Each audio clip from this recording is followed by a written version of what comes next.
00221. An offer to a narcissist. As Ezekiel was working on his tablet, his phone started to ring. I won't deny it. I'm a straight rider. You don't want to fuck with me. Got the police busting at me. But they can't do nothing to AG. Ezekiel pulled out his phone before he answered it as he asked, Hey, hella. What's going on? Not much. Just waiting to talk with a person of interest. Yeah, we're on for later tonight. Sure, I'll pick up extra snacks and drinks. But I was also thinking about getting some pizza from Joe's. Sure, I'll order your favorite. Yup, see you later then. Ezekiel hung up his phone and went back to working on his tablet before he heard a weird noise. Ezekiel glanced up to see the machine the man was connected to powering down. Ezekiel placed his tablet away as the man finally moved and lifted off the device that covered his head. As the man placed the device onto a mount, he said in a dismissive tone, That idiot Richards, telling me my calculations were off. Actually, Reed was right and your calculations were off, but I fixed them for you along with the software you were using. I also added some mystical failsafes because when you stare into the abyss, Ezekiel said with a hint of caution.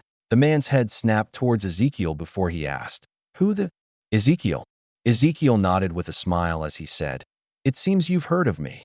The man nodded but frowned as he realized what Ezekiel first said and asked in an angry tone, You messed with my equipment?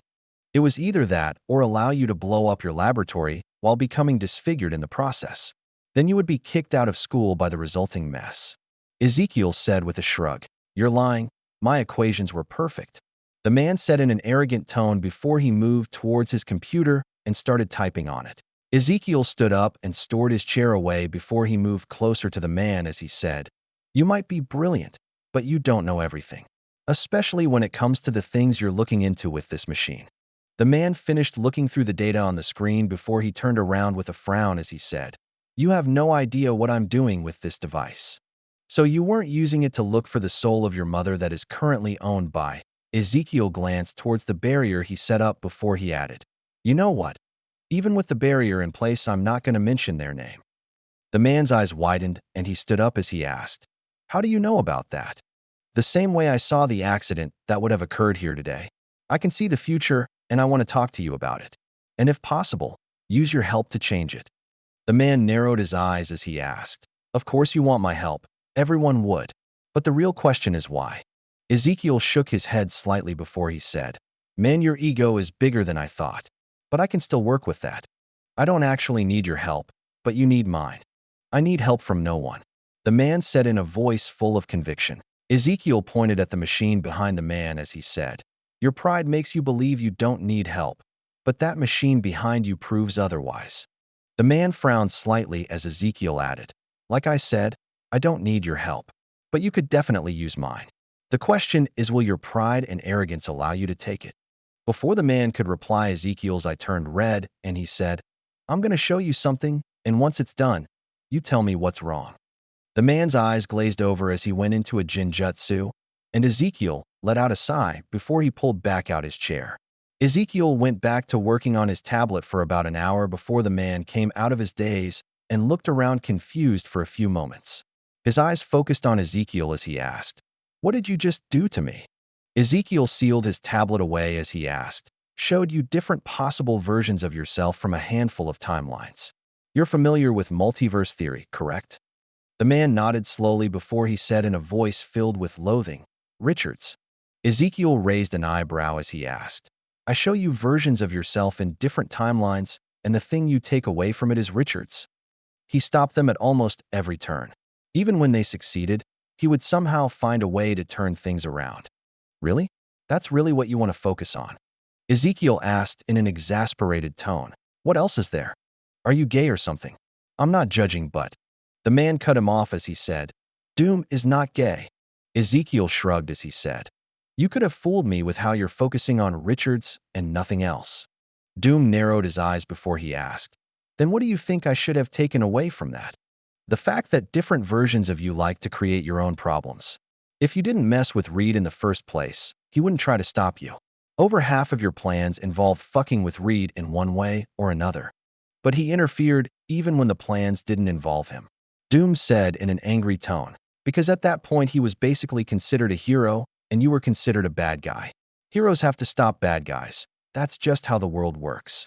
Ezekiel said with a shrug before he stood up and sealed his chair away. That's ridiculous. Richards did it to mess with me. Ezekiel face-palmed as he asked, just how fucking big is your ego? You know Reed doesn't give a shit about you for the most part, right? Doom frowned as he asked, no, he does. If not, why would that fool correct my equations in the first place if not to show me up? Because Reed is a fucking nerd and only cares about science. He fixed your equations because he found it challenging. Ezekiel said before he held up a hand and added, Reed literally only cares about pushing science past its limits. Why do you think he ignores Sue, who is hopelessly in love with him? Doom paused for a few moments before he said, but, no buts. If you don't try to fuck with Reed, he won't try to stop you. It's simple cause and effect. But if you still possibly need to show that you're smarter than Reed for some stupid reason, Ezekiel said, which made Doom frown. Just wait till Reed pushes the envelope too far and causes a disaster with one of his experiments, then show up and fix it for him. You could even gloat about it afterwards, and you know what he would do? He would just thank you for your help. Ezekiel said as he shook his head, so that's what you wanted me to learn? Don't mess with Richards and he won't get in my way. No, there was a more important thing you should have noticed. Doom frowned for a few moments before he said, I had my own country, trusted advisors, and adopted son. Reed getting in the way was my only real problem. You were basically alone and you had no friends, Ezekiel said in a tired voice. Doom doesn't need friends.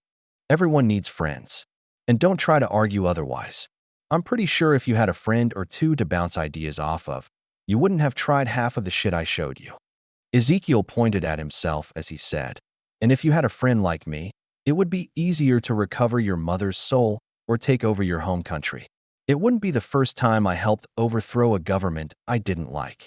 Doom's frown lessened slightly before Ezekiel pulled out a card and said, anyways, that's all I came to say. If you need help with something or want to learn magic, just contact me with the information on the card. Ezekiel handed the card over to Doom before he pointed at the shimmering magic barrier and added, I'm going to take the barrier down now. If you use that machine again without the barrier up, whoever you look at should be able to sense you. I've installed some things that prevent tracking, but only this barrier hides your presence completely. Doom glanced at the barrier as Ezekiel walked next to one of the runic components and asked, why did you set it up in the first place? Because I'd rather stay off the radar of powerful demons. I could probably fight them, but I'd rather not for now. Too much of a hassle. Ezekiel said before he deactivated the barrier and collected the pieces. Afterwards, he opened a portal and said, it was nice meeting you, Victor. Hopefully we can work together. After Ezekiel left, Victor glanced at the card for a few moments before he placed it on his desk. Afterwards, he turned towards his machine to explore what exactly was changed besides the equations. Ezekiel stepped out of a portal into his training room before he opened up a small portal that showed a busy kitchen. A handsome young man with thick black hair glanced up and smiled as he asked, what can I do for you? Do you remember that special order I placed last month? The 10 extra large pizzas, plus your normal order? Ezekiel nodded before he said, yup, I need to reorder that one. Give me an hour. Sounds good to me. By the way, how's the new body treating you? Ezekiel asked as he studied the man for a moment. Perfect. You have no idea how good it is to no longer have back pain every day. But did you need to make me so young? Ezekiel smirked before he asked, what wrong with being young again? Go find yourself a nice girlfriend or something. I've already had a couple girls interested in me. The problem is they are young enough to be my granddaughters. Ezekiel waved it off as he said, you never married before. You don't have granddaughters. That's not the point. These 20-year-old girls are too young for me. Then go find some woman in her 30s or 40s. I'm sure they would love to be picked up by a strapping young man like yourself. Ezekiel said with a chuckle, that's still too young. It just doesn't seem right. Ezekiel shook his head slightly before he said, fine, I'll do you a solid and introduce you to an older lady if you're having trouble. Wouldn't it be awkward if I have a younger body and she doesn't? Don't worry, I know a lot of single women older than you, but still look like they are in their 20s. Ezekiel said with a mischievous smile before he added, actually, I can introduce you to them tonight if you want. Do you like board games? Board games? Sure, I don't mind them. Ezekiel smiled as he said, great. In that case, I'll grab you and the pizzas in an hour and you find someone else to close the shop in the meantime. Fine. Ezekiel closed the portal before he pulled out his phone and dialed a number. After a couple moments, someone picked up and Ezekiel said, "Hella, you said Sanhilder and some of the Valkyries were coming, right? Okay, I was just checking. I'm gonna bring Joe along, and I was gonna introduce him to the Valkyries. Yeah, the pizza guy I gave a new body to. He was complaining because now young women like him, and he likes women closer to his age. Yeah, I figured I would introduce him to older women instead. And ruin the fun? He can find that out himself. I don't plan to tell him." Ezekiel said with an evil chuckle. "Yup, sounds good. I'll see you soon." After hanging up, Ezekiel called another number, and after a moment he said, "Hey Sanhilder, I heard you're coming tonight." "Yup, it should be fun. I know you're bringing a few friends. You wouldn't happen to know if any of them are currently single, do you?" "Oh, that's good to know.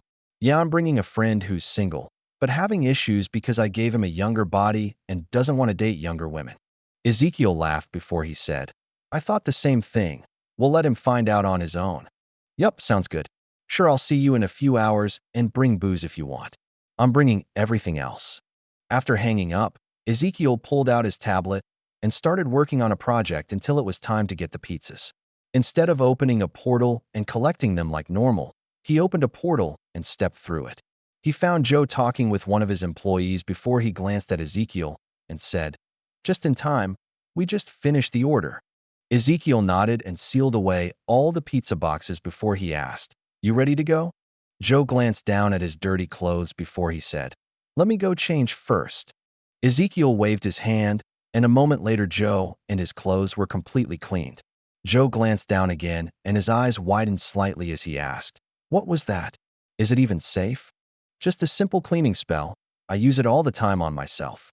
Joe studied his clothes a few more moments before he said, "All right, if you say so, but I'm still going to change into something a little nicer. First impressions and all of that." Joe quickly went upstairs and changed into some comfortable dress clothes. Nothing fancy or expensive, but comfortable and stylish that showed off he knew how to dress to impress. Ezekiel nodded before he asked, "If you clean up so well, how come you never got married?" Joe shrugged as he said, "I was poor and worked my ass off to change that. By the time I had my business going and extra money, well, I was already old and didn't see the point in trying." Ezekiel chuckled and patted Joe on the shoulder as he said, "But now that you are young again, you don't mind looking? As long as they're mature and have a decent personality, I'll give them a shot." Ezekiel opened a portal as he said, "That shouldn't be hard. Let's head out." Joe hesitated for a moment, but quickly followed Ezekiel through the portal. They picked up Hella, Tao, and Agatha before they took the elevator down to ground level. From there, Ezekiel took Joe on a quick tour of Genosha as they made their way towards Hulk's house. Joe took everything in stride, and even though they met a good amount of physically mutated people, Joe didn't bat an eye or even look at them in disgust. He just greeted them with a friendly hello when they stopped to greet Ezekiel. At Hulk's house, he greeted the Green Giant without issue, and once everyone else arrived, he leaned next to Ezekiel and asked, "Did you give all these women a younger body like me?" Ezekiel patted Joe on the shoulder before he said, "Something like that. I also checked for you. All the women who just showed up are single. So go talk to a few before we start playing games." 00222 Project Updates. Ezekiel didn't wait around for Doom to contact him, as he had way too many things on his plate. Sure, Doom could be a possible threat, but the man's ego easily sabotaged himself most of the time. Plus, Ezekiel was already stronger than Doom in physical strength, martial arts, and the mystic arts. Not to mention, he had his ninja and eye powers to fight Doom with if he needed to. Besides, if Doom was stupid enough to be an enemy, it wouldn't be Doom against Ezekiel. It would be Doom versus everyone Ezekiel was working with. With those thoughts in mind, a couple weeks passed as Ezekiel worked on other projects and focused back on his personal training. One of those projects was helping out Eric and Chala. He mostly acted as a taxi service so they could meet up, but it was progress. While Chala was on the fence about helping Eric out with ruining his father's image, he still wanted to have a relationship with Eric. The two young men were very similar in some ways. They were both highly intelligent. Both of them were studying not only physics, but engineering as well, which gave both of them a lot to talk about, and they even bonded over physical training. While Eric didn't join the military in this life, he still understood what he could become and enrolled in the combat courses at the secret base. He was also gifted a body with chakra and trained in ninja arts. Chala, on the other hand, was basically trained since he was young to become the next Black Panther. When Chala learned that Eric was also trained in martial arts, he asked to spar, and after that, they would spar a couple times a week. Luckily, Chalia's home was large and had its own gym with enough room for them to practice. During that same time period, Tony finally contacted Ezekiel and actually apologized for the test flight. Ezekiel was surprised at first, but after he chatted with Pepper a couple days later, he figured out it was because of her. Apparently, she tore into Tony about being reckless and what would have happened if Ezekiel wasn't with him. Then she brought up what would have happened if he decided to take her for the test flight and not Ezekiel. For the final blow, she asked what would happen to Morgan if they didn't make it back from the test flight. That was more than enough to make Tony really take a step back and think about things. That was also why he didn't contact Ezekiel. Tony wasn't pissed off at Ezekiel, but was taking time to think about what could have happened. Needless to say, Tony came away with a slightly better mindset and was now thinking more carefully about projects he worked on. He also fixed the issues with the flying car and was in the process of rebuilding it with safety features in place. He was also slowly testing each thing before he installed it, which was a lot better than his old routine of making it and testing it on a trial run. As for the main groups Ezekiel worked with, most were busy doing their own things. For the former mutants, like Xavier and Magento, they were both busy working on Genosha. While Xavier still had his school in upstate New York, he also helped out in Genosha, and there was now another school building placed there. Currently, it isn't being used, but it was designed as a secondary school to be used during the winter. When the weather in New York cooled down, the teachers and students who couldn't handle the cold would go there to study. It was also a fail-safe in case something happened and the original school was targeted for some reason. As for the spy group, the Valkyries and the ninjas with new bodies, they were mostly focused on training and spying on Hydra. A few of the ninjas even started a deep cover operation to infiltrate Hydra by taking out certain targets and replacing them. It took a lot of work to replace a single person, since they needed to change fingerprint scans, retina scans, and tons of other things. Not including the target being replaced had to have their minds completely scanned and the information transferred to the replacement. So far, they've replaced over 10 people in key positions, which helped expand their information network. It also helped them learn of even more people they had no idea were part of Hydra, a few of which were influential religious leaders of different faiths. They were part of the religious faction inside of Hydra that they currently had very little information on. So the operation was already paying dividends. While part of the spy group, but in charge of supernatural threats, Blade's group was constantly putting in the most work out of everyone. While they were the smallest group by member count, they ended up having missions every week. When Ezekiel saw the reports, he couldn't help but frown at how much supernatural activity there was in the world. Vampires, ghosts, werewolves, lesser demons, cults, rogue magic users doing blood sacrifices, and undead were just in the reports from the past few months. Ezekiel made sure the teams weren't being run ragged from the workload, but afterwards he decided to increase the recruitment for that division. It would definitely take a bit of work to fill the requests since people in that division needed a certain mindset to deal with what they faced. He could just fill in the empty spots with ninjas and Valkyries, but Ezekiel didn't want to depend on them for everything. The next group Ezekiel checked in with was the Hand. Their new mission direction was going pretty well, and the cities they were based in were some of the safest in the world. After checking in with them and finding out how well their community programs were going, Ezekiel ordered them to expand to a few more cities and chose the 3 worst cities in the United States. He could have done more, but he didn't want to spread their current numbers too thin. While Ezekiel didn't want to brainwash more members to the Hand, he wasn't against letting people join of their own free will. Of course, they weren't joining a secret ninja organization, but the public outreach group the Hand was running. A few people were still inducted into the more secret side of things and trained properly. But those were people who passed the hidden evaluation tests that were in the outreach programs. Ezekiel didn't see it as a bad thing, since the people that were recruited had certain personality traits. Traits that, if not controlled properly, could lead to issues in modern-day society. So Ezekiel took people that could potentially become dangers to society and gave them a place to thrive. Most of the new recruits took to their new way of life without issues, but a few didn't like the rules imposed. They were given chances, but most of them ended up not making it past training because they had accidents. As for the last and newest group Valhalla that Ezekiel formed, they were expanding pretty quickly. With just over 1,000 members and growing, the new PMC group was incredibly strong, with every single one of them being former military and fiercely loyal to the group. Technically, the PMC group was an offshoot of the spy organization, but Ezekiel was using them out in the open. At first, he planned to hide everything about them and make the members disappear. But when pretty famous military people like Emil disappeared without a trace, people in the circles he used to work with asked questions. And Ezekiel really didn't want military personnel digging into anything, even if they might not find anything. But it was always better to be proactive, so after the first handful were trained by Cap, Peggy and Bucky, they were treated by Tao and Inoichi to protect their minds and make it where they can't reveal any information even under duress. Each person was also tagged with a tracking spell and a tiny GPS tracker provided by Pym. They were things that everyone in the organization had as a fail-safe in case they were kidnapped or captured. They could have gotten away with just one of the options, since both were extremely hard to detect. But Ezekiel was paranoid and wanted to do both, which no one really complained about. With safety precautions out of the way, Ezekiel let the members reappear in public again and turned them into a PMC group anyone could hire. They had pretty high rates compared to other groups in the industry. But with Emil and other well-respected people in command, it didn't take long for them to find work. In the short time since they started, the group already completed 10 high-profile contracts for different governments around the world, which in turn made more people want to hire them. On the scientific side of things, the project to help metahumans control their powers was progressing smoothly.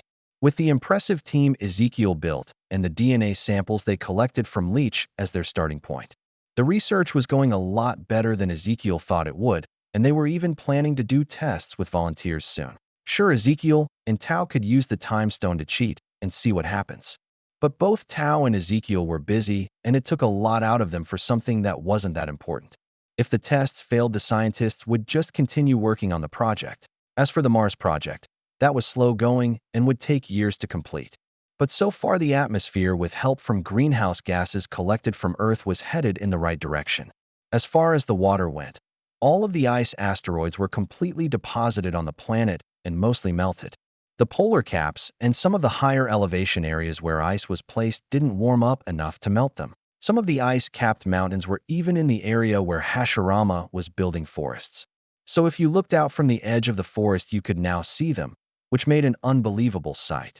The lush green forest that opened up to the rusty red dirt of the planet that melted away into the vast distance before mountains capped in white blocked your view.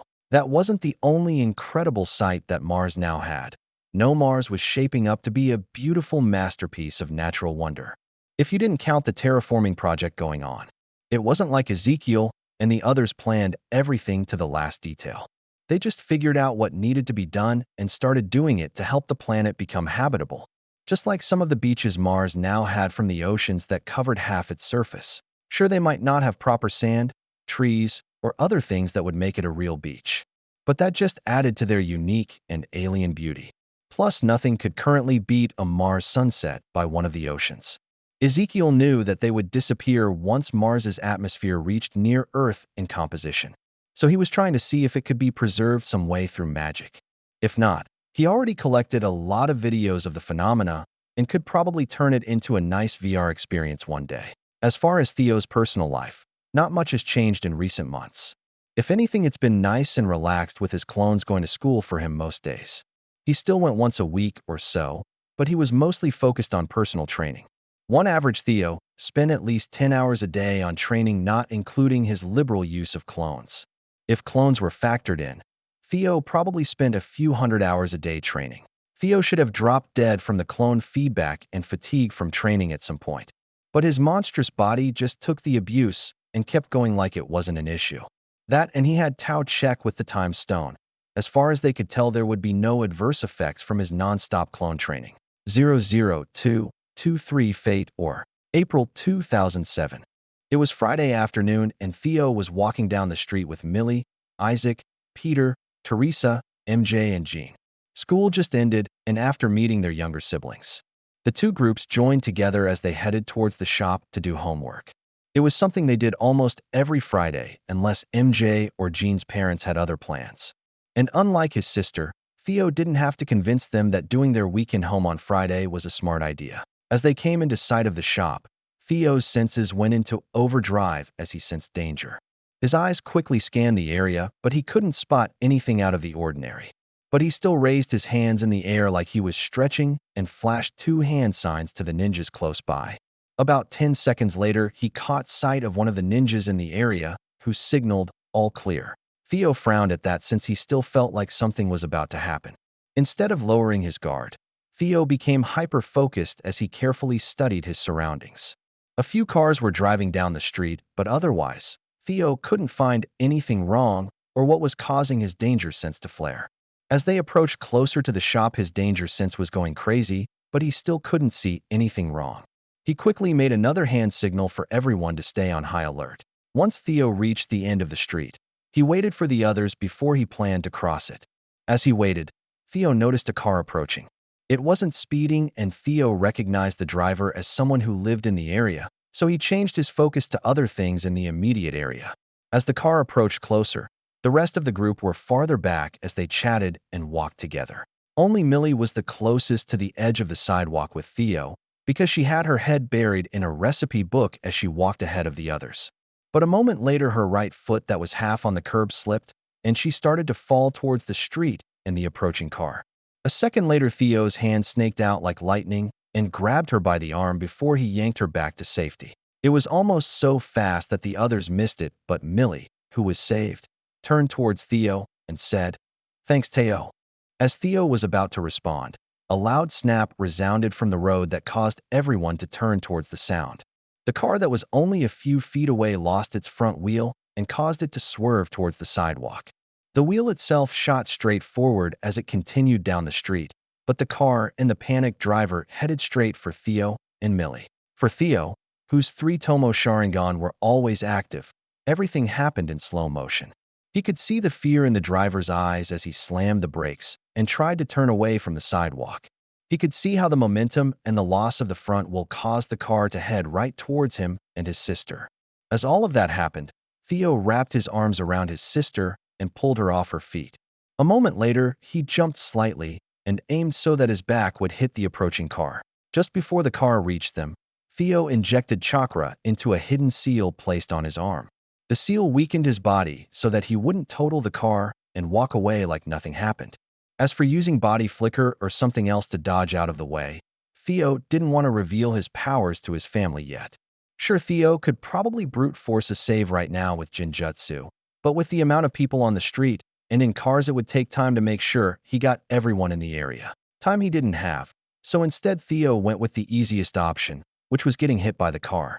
The car hit his legs first, which rotated his body and slammed his back and head into the hood of the car. Theo almost blacked out for a moment as his brain was rattled from the impact. But Theo used a little chakra to help himself stay focused as his body rotated towards the windshield. Theo made sure that he took the blow himself and absorbed most of the impact as both Millie and him were launched into the air. As he spun in the air with his slowed vision, Theo saw Peter, who was closest to the front of the group, pull Jean and MJ backwards away from the car. While the car probably wouldn't have hit them, the fact Peter reacted the way he did made Theo smile slightly. As Theo spun around, he could see his dad's shop along with his dad, Ben, and a few others who were looking towards the sound of commotion outside. It didn't look like they knew exactly what was happening, but it didn't stop them from scrambling to come help. As Theo headed towards the ground, he made sure his back was going to hit first and took most of the blow for his sister. They both rolled a few times before coming to a stop, and Theo deactivated his eyes just in case his Ninjutsu over them failed for some reason. The moment his eyes returned to normal, the world was no longer in slow motion, and he heard people yell out his name, along with his sisters. Theo didn't pay attention to anyone else besides Millie, who was still wrapped in his arms. He slowly relaxed his grip before he croaked out, "Okay." Millie looked up at him before her eyes widened in fear, and she said in a panicked voice, "You're bleeding." "'Tis just a flesh wound," Theo said with a smile before he coughed up some blood from his broken ribs. As Jacob and the others rushed over, he pulled out his phone to call emergency services. As the others rushed over, Jacob paused for a moment as he said into the phone, "Hello. Yes, there's been an accident and we need an ambulance." "Yes, the address is." Jacob's voice trailed off as a portal opened next to him and out rushed a handful of people along with Ezekiel. Tsunade, along with a couple of other medics, quickly separated Theo and Millie before they started working on both of them. Another person went to check on the person in the car, who only managed to stop after they slammed into a parked car. Ezekiel glanced towards Jacob as he said, "Mr. Mercer, my medical team will handle everything. You can cancel your call to emergency services." Jacob froze for a moment as he glanced towards Theo, laying in a pool of blood as Tsunade healed him. After a few moments he said, "Oh, sorry. No, we won't need an ambulance anymore. Help has already arrived." "No, it's fine. They're already helping us. Thank you." After Jacob hung up the call, Ben approached and asked, "How did you get here so quickly?" Ezekiel pointed at Jacob as he said, "The phones I gave your family and all my other employees have a monitoring function for emergency services. If any call is made to them, it flags an internal system and I send a team to respond." Ben frowned slightly at that, which made Ezekiel smile before he said, "I know it seems Orwellian in nature, but the health and safety of my employees, including their families, is my #1 concern. It's also clearly stated in the employee handbook, which most people don't tend to read." Ezekiel glanced towards Jacob as he asked, "Do you wish to contact your wife about the current situation, or would you like me to do it, Mr. Mercer?" Jacob's eyes were focused on the large pool of blood around Theo as he asked in a fearful tone, "Will Theo be all right?" "Of course. The medical staff I employ can save basically anyone as long as they aren't completely dead. They can also bring someone back to life as long as they arrive within a certain amount of time after they are technically considered dead by most modern standards." Jacob dialed his wife's number and stepped away to talk with her as Ben asked in a concerned voice, "Wait, what do you mean they can bring someone back to life?"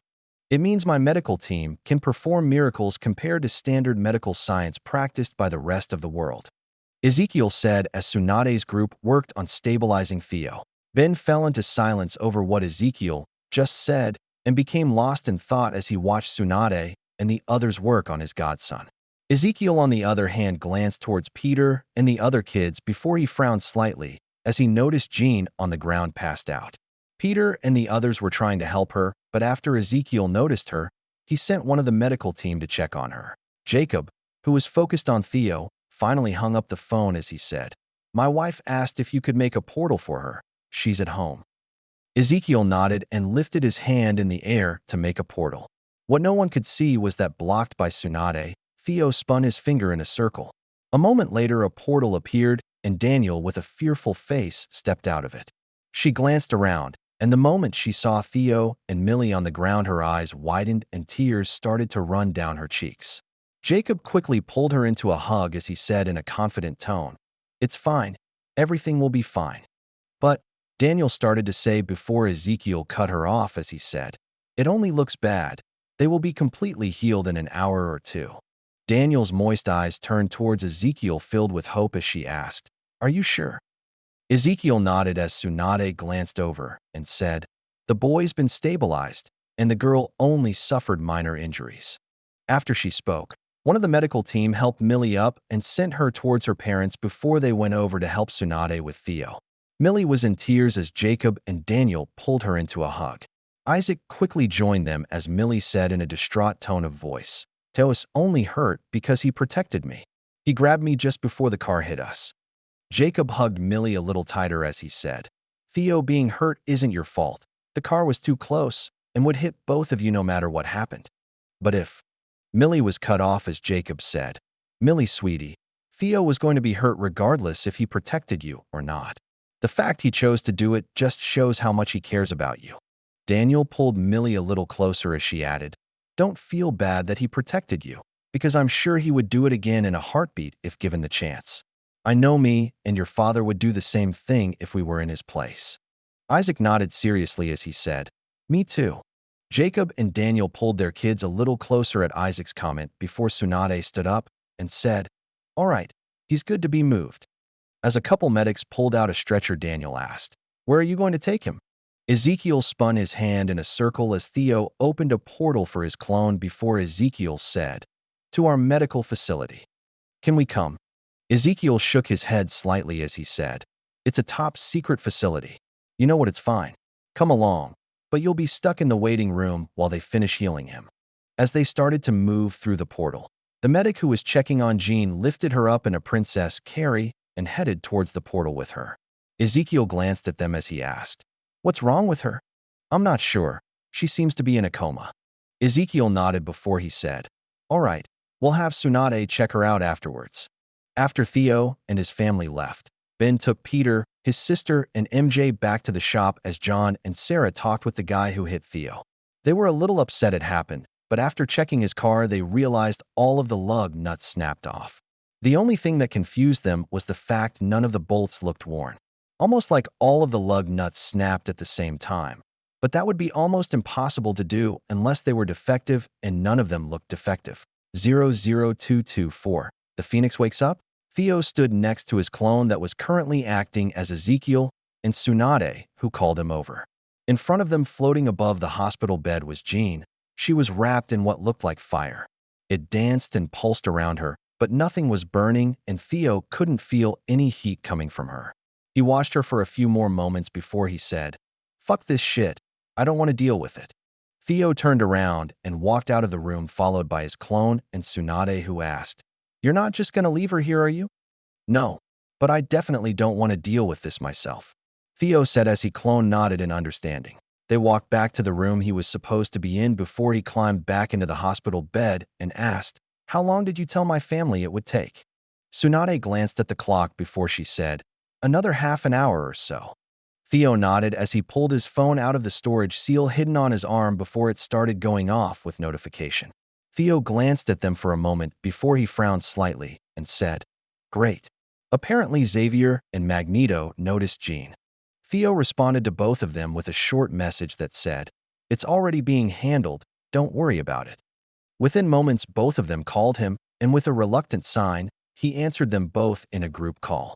Xavier spoke first as he said, Ezekiel, that mutt. Metahuman is incredibly powerful. It would be best if you let me help them. Theo almost scoffed at that, but Magneto responded first as he said, don't be ridiculous. Someone that powerful would be better under my care. Theo pinched the bridge of his nose as Xavier and Magneto instantly started to argue with each other over who would be a better teacher for the new metahuman. After a minute or so, Theo said in his Ezekiel voice, I swear, you sound like a married couple. We do not. Both of them said at the same time before they finally stopped talking. Theo shook his head as he said, are you sure? Because you guys sound almost perfect for each other, being so in sync. Maybe I should clone a female body for one of you. Who wants it? Or should I just surprise you and pick myself? Absolutely not. Both of them said at the same time again. Theo smirked slightly as he said, are you sure? Yes. Theo shook his head slightly as Xavier cleared his throat before he said, about that, no. She won't be helped by either of you because you'll both fuck it up. She might be a metahuman, but she is also the avatar for a cosmic entity. Cosmic entity? Both men asked at the same time. Theo shook his head slightly at how they were both in sync before he said, you can think of it as something like a god, but not exactly, which is why neither of you are qualified to help their avatar. Theo waited for them to respond for a few moments before he said, if you're both done, I have more pressing matters I need to deal with. Theo quickly hung up the phone before he called Tao. When she picked up the phone, he said, the avatar of the Phoenix Force seems to be awakening. I felt the initial power burst. Do you know where they are? The medical facility. My family is also here. Theo said with a slight frown. I'll be there in a few minutes. Tao said before she hung up the phone. Theo glanced at his phone and checked a few more things before he sealed it away. About a minute later, Tao and Agatha entered his room before Tao asked, what happened? Why is your family out in the waiting area? My little sister was almost killed by a car that lost one of its front wheels. I'll need to check, but I think it was because of Jean and the Phoenix Force. Theo said with a frown. Tao and Agatha shared a look before Tao asked, where is Jean at? Next room over. You can go check on her and tell me what you think. Tao nodded before she said, all right, we'll be back in a few. After they left, Theo relaxed into the bed before he said, I feel like this is going to be a massive headache. His clone smirked slightly before it said, yup, sucks to be you. You know you're also me. The clone shook its head and stuck out its tongue before it said, Nope, I'm just a temporary existence with your memories. Once I dispel, you'll still have to deal with everything. Theo decided not to entertain his clone anymore as he let out a sigh.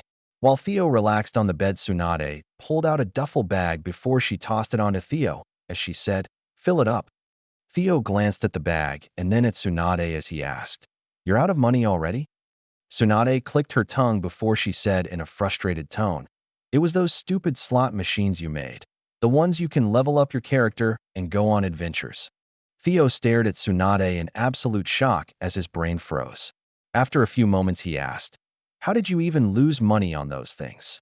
It's a slot machine. They're designed to take people's money. Tsunade said with a huff as she glanced to the side. For a normal slot machine, you'd be correct. But I designed and coded those machines to be skill-based, Theo said with a frown before he added. Besides, the game has a limit on how much it can make off a player, and it's capped at 5%. No matter how bad your luck is, you should have only lost 5% of whatever you put into the machine. It's designed to let you win if you go past that 5% amount. Tsunade turned to look at Theo with widened eyes and asked, Then how come it stole over $1 million from me? Theo pulled out his tablet and opened up the program that monitored the casino in Genosha as he said, I have no clue, unless your luck somehow changed the programming on the machine. It didn't take Theo long to find the machine in question, since it was the only one to make a large amount of money. He quickly checked out its logs and found nothing wrong, so he looked over the payout data. The only issue he found was a 1-hour period where it kept collecting money but almost never paid out. Theo's eyes started to twitch as he turned to Tsunade and asked, How the hell did you gamble away $1 million in an hour? The stupid machine kept taunting me and never let me win, so I spammed the max bet button to prove it wrong. Theo stares at Tsunade in disbelief for a few moments before he shook his head and said, It's just a program. There's no way it was taunting you. Yes, it was. Every time that stupid boss beat me, it would laugh and say something like, You're pathetic or try again, weakling. The dragon boss doesn't say anything like that, Theo said as he thought about what could be going on with that specific machine before Tsunade said, Dragon? I was fighting the goblin boss. Theo's head slowly turned towards Tsunade before he asked in a confused tone, You lost $1 million fighting the goblin boss. Tsunade crossed her arms under her chest and nodded with a frown on her face before she said, That guy was way too tough. No matter how many times I tried, I just couldn't beat him. If you played far enough to get to the starter boss, you should have had everything you needed to beat it. The game literally walks you through the base mechanics till you get to the boss. Base mechanics? You mean the spells I could use? I just spam my strength attack each time, Tsunade said after she thought about how she played the game. Theo, lost for words, stared at Tsunade with wide-eyed amazement for a few moments before his clone said, I thought she was just unlucky, but it turns out she's just retarded all along. Tsunade's fist whipped out, and the clone disappeared in a puff of smoke before she turned her narrowed eyes on Theo and asked, So you think I'm retarded, huh? Theo quickly shook his head as he said, The clone said it, not me. Tsunade stepped closer to Theo as she cracked her knuckles and said, But your clones think the same way you do. Theo started pulling money out of his storage seal and stuffed it into the duffel bag Tsunade gave him as he said, You know as well as I do that after 10 or so clones, they start to become a little unstable and have weird quirks. That one was definitely one of those clones. Theo finished loading the duffel bag and tossed it to Tsunade as he said, There, your payment and a little extra.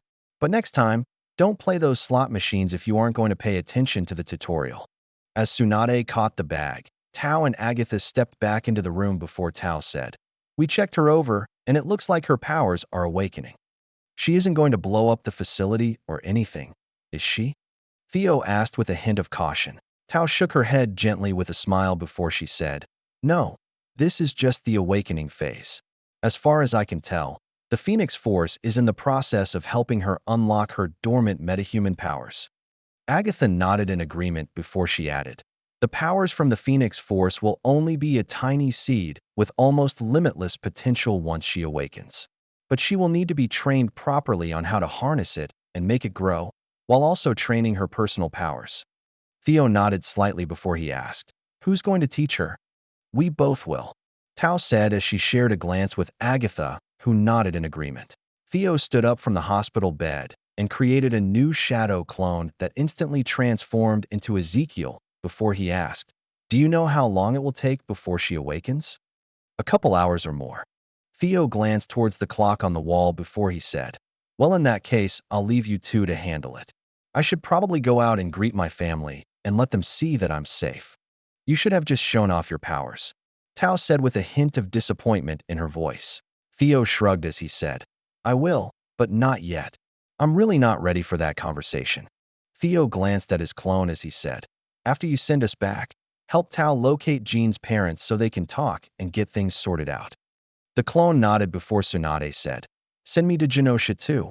I'm feeling lucky." Ezekiel shared a glance with Theo, who helplessly shrugged as he said, "I don't care." After that, Theo was walked out of the back area by his clone and Tsunade to the waiting room area. His family was seated together while his parents reassured his siblings that he would be fine. Millie was the first to notice Theo and bolted from her chair as she yelled in excitement, "Teo!" The rest of his family quickly followed as Millie slammed into him like a rocket, her eyes still red and puffy from crying. Theo gently hugged her back as he asked, Hey, what's with that face? Why was my cute little sister crying?" Millie's eyes that were slightly misted over glanced up at Theo as she said, "You were hurt because of me." Jacob's hand gently rubbed the top of Millie's head as he said, "We already told you it wasn't your fault, so stop trying to blame yourself, sweetie." Millie was about to say something when Theo hugged her a little tighter and said, "Dad's right. We were both right next to each other, and both of us would be hit no matter what happened." Theo pushed Millie away slightly before he looked her in the eyes and asked, "Besides, what did I tell you right after it happened? You asked if I was okay." Theo smirked slightly as he said, "After that." Millie scrunched up her face for a moment and thought before she asked, "It's just a flesh wound." Jacob burst out laughing before he asked, "You really quoted Monty Python after getting hit by a car?" Theo smiled at his dad as he said, "It seemed appropriate." Daniel's voice wasn't quite angry, but she definitely didn't sound happy as she asked, "And when did Theo watch Monty Python?" Jacob's eyes widened slightly as he shared a look with Theo before he said, I'm not sure. 00225. Tony still doesn't believe." Theo let Tao and Agatha handle everything with Jean over the next week. They had a long talk with her parents and also set up a minor spell to help block out people's thoughts while she learned to control her powers. Other than that, Jean was back at school after the weekend like nothing happened. As for telling her friends about what happened, she explained her new situation to Theo and the others who were there, but no one else. As far as training went, Tao picked Jean up each night for personalized training with her and Agatha. She would also train on the weekends for a few hours each day. Otherwise, life was pretty normal for Jean after she awakened her powers, and Theo didn't interfere. He really didn't want to deal with any of that, and he trusted Tao to handle any issue that popped up. As for the accident itself, Theo investigated it himself and found no foul play at all.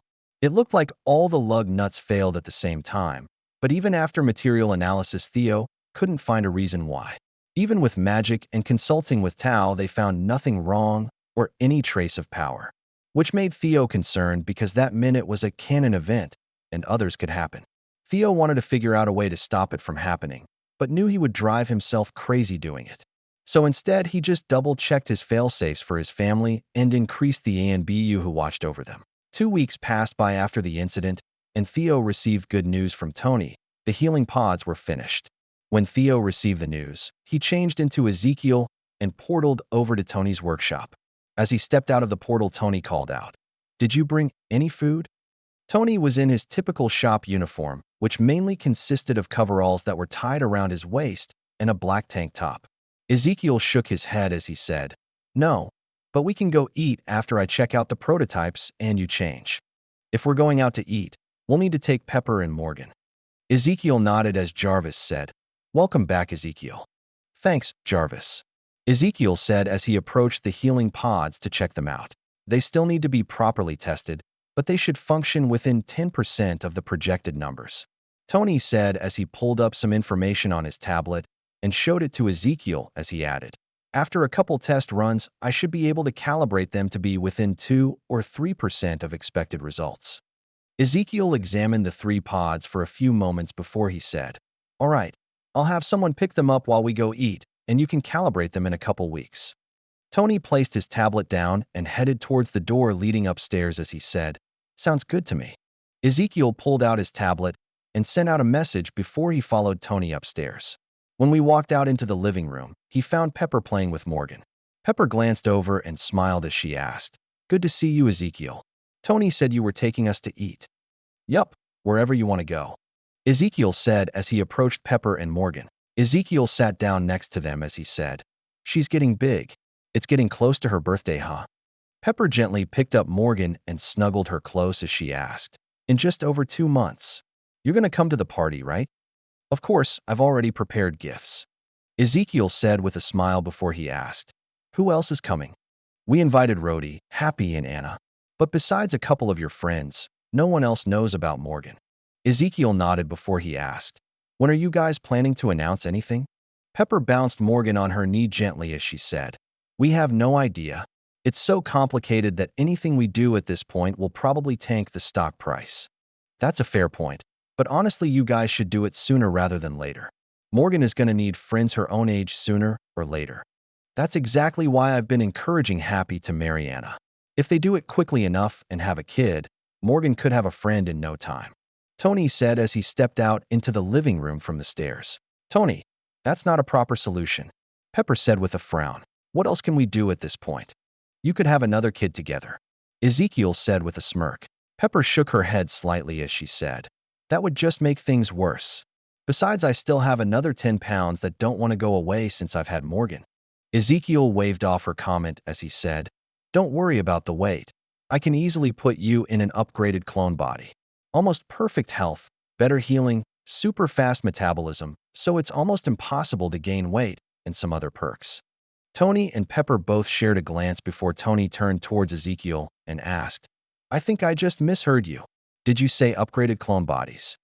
Ezekiel smirked at the look on Tony and Pepper's face before he asked, "How do you think Revival's been able to heal so many people with terminal cancer? Wasn't Tsunade doing it with her skills? Tsunade and the others help with the easier stuff, but people with advanced forms or aggressive strains get clone bodies. The clone bodies are in perfect health, but they don't get much else," Ezekiel said with a slight shrug. "What the?" Tony started to say before Pepper cut him off as she said, "Language." But seriously, what he was about to say. Ezekiel chuckled slightly before he stood up and asked, "You're helping me terraform Mars, and you think cloning people perfect bodies is hard?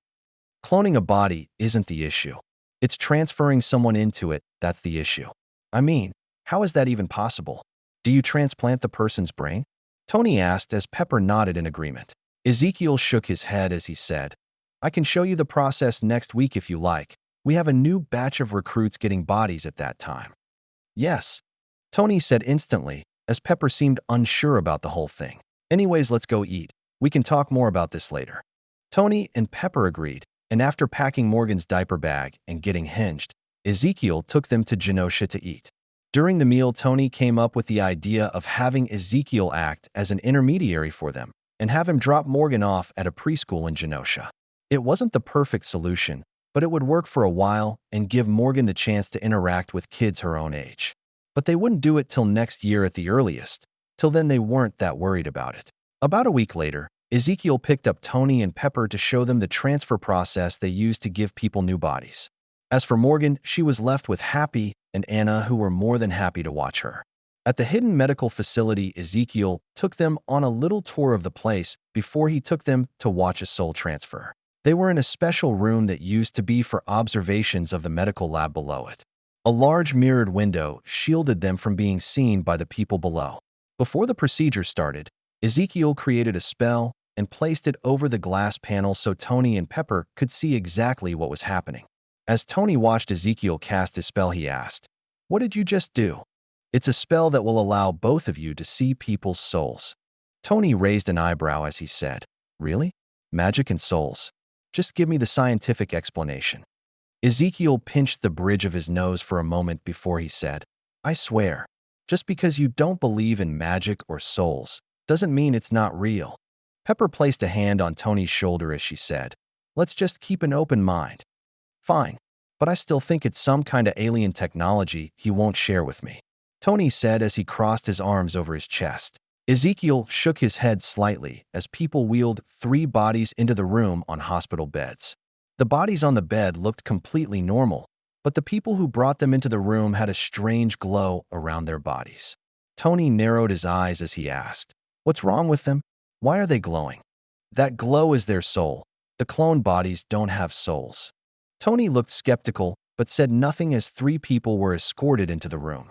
Each one looked like one of the clone bodies, except they were missing body parts and had a slight glow around them. Tony studied them for a few moments before he asked, "Are those soldiers?" "Former soldiers. The first guy was a Navy SEAL, the guy missing his leg was British SAS, and the older guy with the burnt face is the most decorated Spetsnaz in history. He's the only person so far who's been awarded the Hero of the Russian Federation medal twice." As the men were checking out their new bodies, Tony asked, "So what's going on here? Are governments paying you to help them fix up high-quality soldiers?" Ezekiel chuckled slightly before he said, "You really think governments would care that much? Even if I offered to do it for them, they would probably turn it down because it's cheaper to train a new soldier from scratch." "Really? How much does it cost to make a clone body?" "We've perfected the process, and it only takes about a week to produce an adult-aged clone. As for the price, it's around 20 grand in materials. But if I charged someone for the service, it would be at least $1 million. Ezekiel said as he watched the soldiers lay down on some beds. $1 million for a completely new body with increased healing. That would be a steal, Tony said as he rubbed his chin before he asked, "If you aren't doing this for a government agency, then why did you pick these 3 guys in particular? You heard about that new PMC group running around?" Tony's eyes instantly widened before he asked, "The one being run by Emil Blonsky? You're working with them?" Ezekiel smirked slightly before he said, "Come on, Tony. You should know me better than that." "Wait, you're the one funding them." Ezekiel put his hand over Tony's shoulder as he said, "Emil is just the figurehead the world sees. I'm the one who started the whole thing and currently run it behind the scenes. Why do you need a PMC group?" Ezekiel smirked slightly before he said, "I'll tell you when the time's right." Pepper, who was quietly watching everything down below, asked, "Are you planning to take over a country?" "I already did that with only a handful of people," Ezekiel said with a slight chuckle. Tony and Pepper both turned to look at Ezekiel, who just smiled and asked, "Did you forget that I was one of the people who helped Magneto take over Genosha?" Tony slowly nodded along with Pepper before Ezekiel pointed towards the lab below and said, "Look, they're starting." Tony and Pepper watched as the 3 men were put to sleep before one of the other people in the room did something to the first upset. A few moments later, what looked like a ghostly copy of the upset was pulled out of his body and floated over to the new clone body. Tony narrowed his eyes as he asked, "What the hell is that?" "That's his soul. It's the easiest way to transfer someone to a new body, and also the easiest." "But souls aren't real," Tony said as he watched the other 2 men get transferred to their new bodies. Ezekiel shook his head as he said, "I swear you do it on purpose at this point." "No, I don't. Souls and magic aren't real. There is no scientific basis for them at all." As the men woke up in their new bodies and checked themselves over, Tony paused and slowly looked at Ezekiel before he asked, "If you can transfer someone to a new body whenever you want, doesn't that mean you just unlocked a form of immortality?"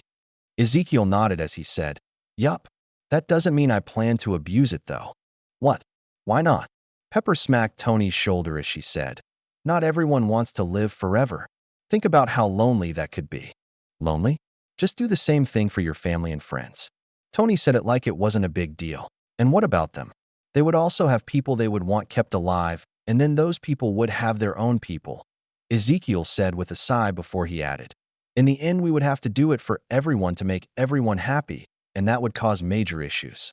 "I guess you have a slight point. But what if?"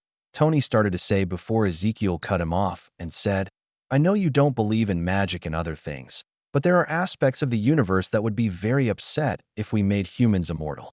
Aspects I would rather not mess with." "Aspects? What the hell are you even talking about?" Ezekiel patted Tony's shoulder as he said, "I'll tell you one day when you grow up."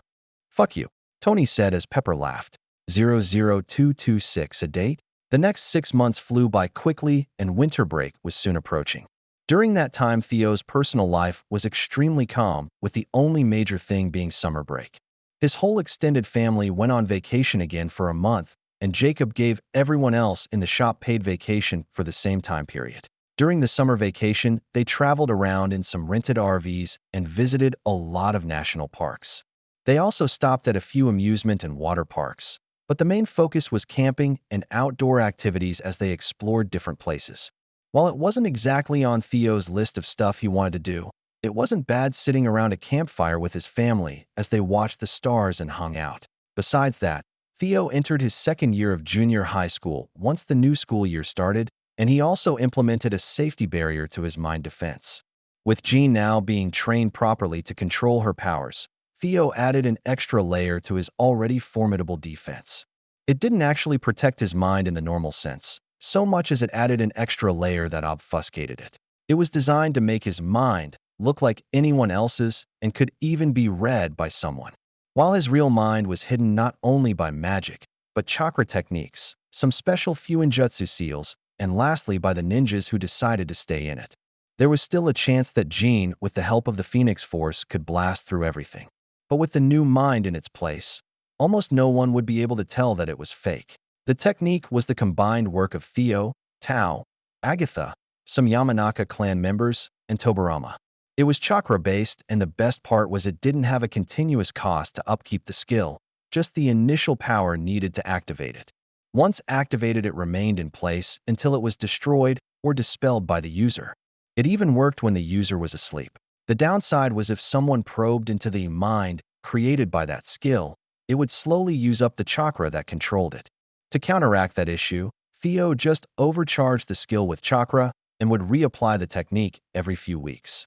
It wasn't a perfect solution, but it worked for now, and Tobarama was in the process of working with some Uzumaki seal masters to make a permanent version. The plan was for the seal to be placed on a person, and it would use ambient magically energy to power the technique, since it acted as natural energy for people with chakra. During that same 6-month time frame, Theo in his Ezekiel persona had Vibe launch a few more service platforms. The gaming platform was the main one that went live first. It already existed in a beta state and worked decently, but with the 1.0 release it had a ton of features that made it very similar to gaming platforms he knew about before he crossed over. He took all the best features from each one and combined them into one platform and also linked it to Vibe. The second platform he launched was something to go along with the gaming platform.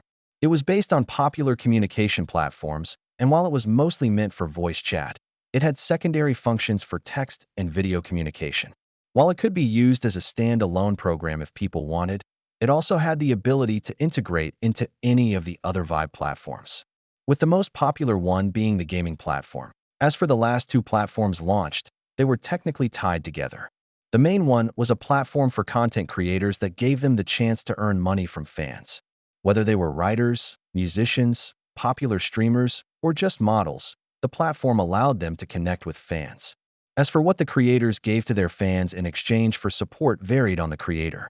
But so far it was working pretty well, and people were very happy with the service and the very minimal fee it charged the creators. The other platform that was launched was not only connected to that service, but also linked to all other Vibe platforms. It was a payment processor and something Theo overlooked for a while now. But with the launch of those sites, Theo decided it was better to keep everything in-house going forward, and that meant he needed to make one. But the payment processor wasn't just used on his personal sites. He offered the service to anyone who wanted to use it, and since he had lower fees than every other provider, well, it wasn't long before it took off like crazy. Other payment processors complained in secret and contacted Vibe for meetings about the platform service, while they slightly lowered their own fees to compete. At first, he ignored them since he didn't care, but then they started calling on contacts in government agencies to do something about Vibe. So Theo decided to collect all the information he could on these background deals they were doing before he agreed to meet them. The meeting was set to take place on a private mega yacht owned by one of the backers of a major credit card company. Besides him, there would be the other owners of credit card companies along with other important banking figures of the world.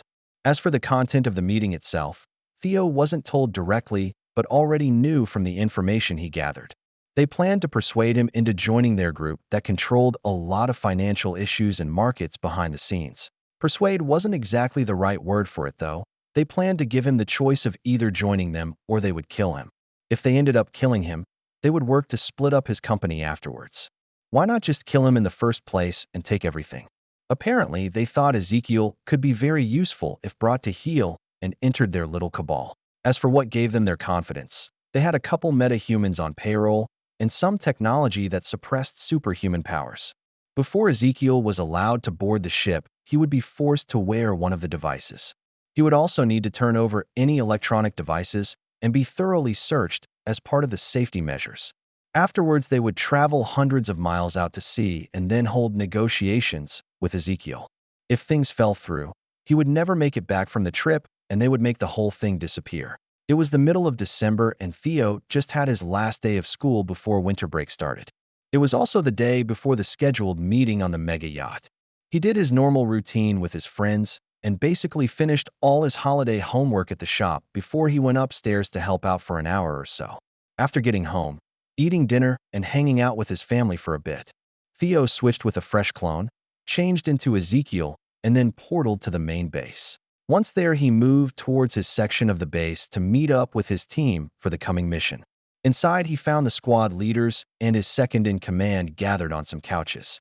Each one had a tablet in their hands as they went over the gathered intelligence and mission brief. Projected on the wall was a large blueprint of the ship, sliced into layers with information about different areas. It also included information about the crew, security, guests, and the ship itinerary. Ezekiel approached his second-in-command before he asked, "How's the preparations going?" Sakumo lifted his head to look at Ezekiel as he said, "We've already scouted the ship and interrogated a few people. Everything checks out with the information you gathered." Ezekiel nodded as he asked, "How is the plan? Did you make any changes?" "I made the decision to replace the crew and they are already in place. With Inoichi and a few of his clan members helping with mind reading. All of them are now playing their roles perfectly. As for the crew, they are being detained till after the mission is finished." "Good work," Ezekiel said, and after a moment of thought asked, "Anything special I need to know?" Sakumo nodded and pulled something up on his tablet before he handed it to Ezekiel as he said, "Their meta-human bodyguards are strong. They might not be an issue for you, but just in case I thought you should have information about their abilities." Ezekiel nodded slightly as he quickly read through the information they collected. Ezekiel honestly couldn't recall ever hearing about these 4 people in the comics before, and after a few minutes decided it didn't matter. Sure, they each had powers, but Sakumo was right about them. They shouldn't be an issue for Ezekiel or most of the people he was bringing along. After chatting with Sakumo for a while longer and double-checking everything, Ezekiel headed out to hang out with Hela until he needed to go to the ship. It didn't take long to arrive at Hela's penthouse and be led inside where he took up his usual spot on her couch. While Ezekiel made himself comfortable on the couch, Hela went to the kitchen and grabbed some snacks and drinks before she came back and placed them on the coffee table. Ezekiel happily accepted the root beer Hela handed him as he said, "Thanks." Hela nodded in reply before she asked, "Is that meeting still planned for tomorrow?" Ezekiel took a drink before he said, "Yeah, we just finalized the details. Everything is ready." Hela looked towards Ezekiel as she asked, "Are you sure you don't need my help? It would be kind of overkill to have you join," Ezekiel started to say when he noticed Hela's demeanor change the tiniest bit. While he wouldn't claim to know Hela perfectly, he knew her well enough to know she was disappointed, so he quickly added, "We don't need the help. But how about you act as my date?" Hela's eyes widened as she hurriedly asked, "Date? You want to go on a date?" Ezekiel smiled slightly as he asked, "I was given permission to bring a +1, so if you want to come that would be the best option. Unless you wanted to use magic to sneak on board?"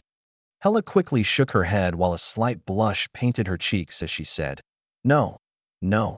Being your date is fine. In that case, we should get you something proper to wear. You will need to look the part, after all." Ezekiel said he pulled out his phone and sent a quick text message. As Ezekiel received a reply, Hela said, "Look the part? I can make any type of clothes I need with magic." "True, but your normal clothes won't do. Neither will mine. I actually bought a really nice suit that I picked out for the occasion." Hela nodded slowly before she asked, "Then what should I wear?" "A dress. but it should be the latest of fashion trends or something similar. Ezekiel said before he glanced towards the TV and said, "Please play videos from the latest Milan fashion show." The TV quickly changed to a video of men and women as they walked in fashionable outfits down a runway, as someone talked about them. Ezekiel watched it for a few minutes with Hella before he said, "As long as you can make something similar to what they're wearing, it should be fine. You could probably get away with a really nice cocktail dress if you don't like what you're seeing. I personally went with a pretty standard three-piece suit myself." Hella watched the fashion show for a while, and after half an hour stood up and used magic to change her clothes. She was in a skin-tight emerald green dress that honestly looked painted on. It had a deep V groove in the front that not only showed plenty of side boob, but went down to her perfectly toned abs. As Hella looked herself over, she spun around slowly and asked, "What do you think?" Ezekiel was completely stunned as he watched Hella spin around in the dress, which had a split on each side that opened up to show off her legs. The split stopped just halfway up her thighs, but it perfectly showed off her long, elegant legs. As for the back of the dress, it hugged the rest of her body just as tightly as the front, and Ezekiel's eyes lingered on one part of her body longer than the rest. When Hella finished showing off and looked at Ezekiel, he could only give her a thumbs up because he was truly lost for words. Hella smiled happily before she snapped her fingers and her normal comfortable pajamas and t-shirt appeared again. As she sat down next to Ezekiel, she asked, "What do you want for dinner?" Ezekiel, who was still in a slight daze, said, "You." Hella's eyes widened the tiniest bit at that comment before Ezekiel quickly added, "Want dinner? What do you want? You can pick." 00227. How is this even a secret cabal? About an hour before Ezekiel was supposed to arrive at the meeting place, he borrowed one of Hella's spare rooms to get dressed. While he normally just used a hinge, today was different since he knew he would be searched. So he undid his normal hinge and made his new Ezekiel hinge appear naked. Afterwards, he took out the clothes he prepared in advance and got dressed. Besides the clothes, he placed a burner phone in his pocket that he didn't mind if it was confiscated. When he walked out of the room, he found Hella waiting for him in the dress she created. When he saw her in the dress again, he paused and took a moment to look her over. She smiled as she watched his slightly flustered appearance before she asked, "Are you ready to go?" Ezekiel nodded slowly before he said, "Maybe. Maybe you should change your dress slightly." "Huh? What's wrong with my dress?" Hella asked as she looked down at herself and ended up twisting back and forth as she looked for some kind of issue. "It's too distracting." Hella glanced up to see Ezekiel as he tried to look anywhere but at her. She smirked slightly before she asked in an almost teasing tone, "Are you sure? Wouldn't me being a distraction help during the operation?" Ezekiel shook his head as he said, "No, everything is already taken care of. You just need to keep me company." "Then shouldn't I look my best?" Ezekiel couldn't come up with a single good argument to make her change the dress, and he would never admit out loud that he just didn't want other people to see her in that dress. Nope, he couldn't do that because he didn't want to sound jealous, since they were just friends after all. With nothing else to say on the matter, Ezekiel ended up smiling before he said, "You have a point. You don't need to change. Let's head out and meet the others." Ezekiel and Hella portaled over to the meeting point where Tsukumo and the assault team were located. They were stationed in a warehouse about half a mile from where the yacht was docked. When Ezekiel approached, Tsukumo placed down his tablet and said, "Everyone is ready and awaiting orders." Ezekiel nodded before he asked, "No issues with the infiltration team? Everything is proceeding as planned, and we have control over their systems. But I ordered the infiltration team to stay radio silent for now," Tsukumo said as he handed his tablet over to Ezekiel. Ezekiel checked it over for a few minutes before he handed it back as he said, "Good. You and your men are free to get into position. Hold off on the ambush until I give the signal. I want to see if anything unexpected happens." Tsukumo sealed the tablet away before he put on his mask and raised his right hand in the air. As he brought it down, he said, "Move out." The next moment, the entire warehouse that was just filled with people disappeared like ghosts as thereafter images faded away. Ezekiel then turned towards Hella as he asked, "Ready to go?" Hella extended her elbow as she said, "Of course, James." Ezekiel cocked an eyebrow as he asked, "If I'm James, who are you supposed to be?" "Miss Moneypenny." Hella smirked slightly and winked as she said, "With my role, I think I'm more like Honey Rider." Ezekiel shook his head slightly before he took her extended elbow and created a portal. The portal didn't lead to the harbor, but to his office in Brooklyn, and afterwards he created a new portal to the harbor next to the dock. As Ezekiel and Hela stepped out of the portal, 10 heavily armed men focused all of their attention on them. Ezekiel didn't pay attention to any of them as he looked towards a middle-aged man in a suit. The man smiled widely as he said, "Welcome, Ezekiel. I'm Jeffrey Stevenson. We talked over the phone a few times." As the portal snapped closed behind them, Ezekiel nodded as he said, "Thanks for allowing the last-minute addition." Jeffrey's eyes glanced towards Hela for a moment before he said, "It was no problem at all. We're friends after all." Jeffrey then looked towards Hela as he asked, "And you are Miss Hela?" Jeffrey paused for a moment before he asked, "Hela, like the Norse god who ruled the realm of the dead in their mythology?" Hela didn't react to the statement, but Ezekiel chuckled as he said, "The very same one. Her father has an unhealthy obsession with Norse culture." Jeffrey nodded slightly before he waved towards the massive yacht behind him as he said, "If you'll follow me, we need to do a quick security check." "What's the security check for?" Ezekiel asked with feigned ignorance as he followed after the man with Hela. "We just need to check you for weapons, confiscate all electronic devices, and to give you a meta power suppression device," Jeffrey said as he raised his own arm to show a high-tech device on his wrist. "That seems a bit much, don't you think? Didn't you say we were friends?" Ezekiel asked in a slightly displeased tone as he frowned. Jeffrey smiled politely as he said, "It's for the safety of all our members that we do this. No one is allowed to skip this step, not even the current leader. It's something you'll come to understand once you join us." Jeffrey stopped at a small temporary building where a couple of guards stood before he said, "If you'll please step inside, someone will assist you shortly."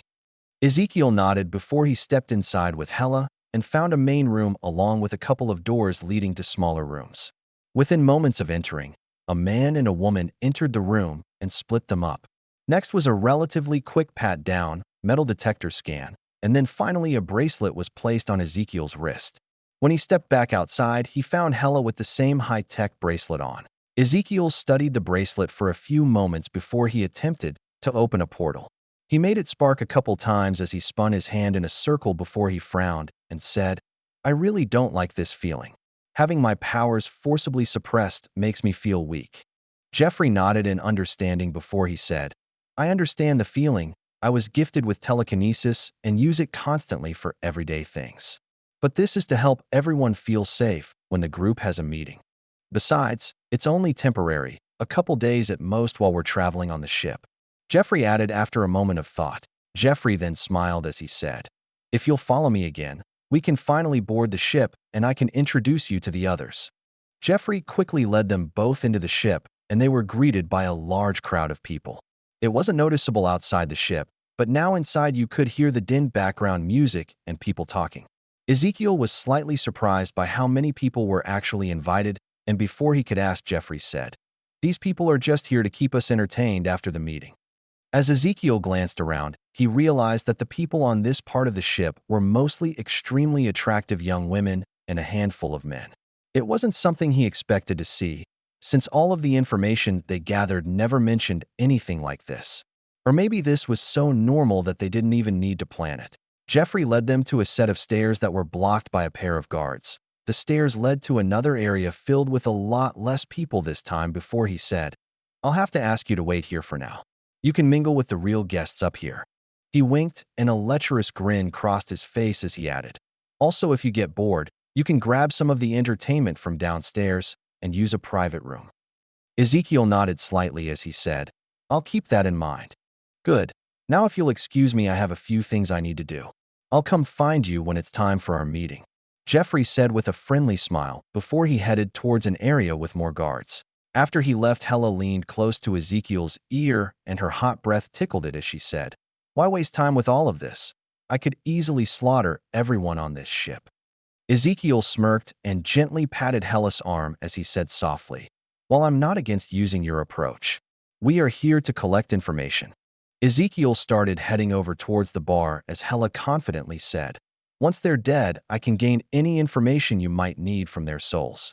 Ezekiel chuckled slightly before he said, "I appreciate the offer, but remember your role today, you're my date."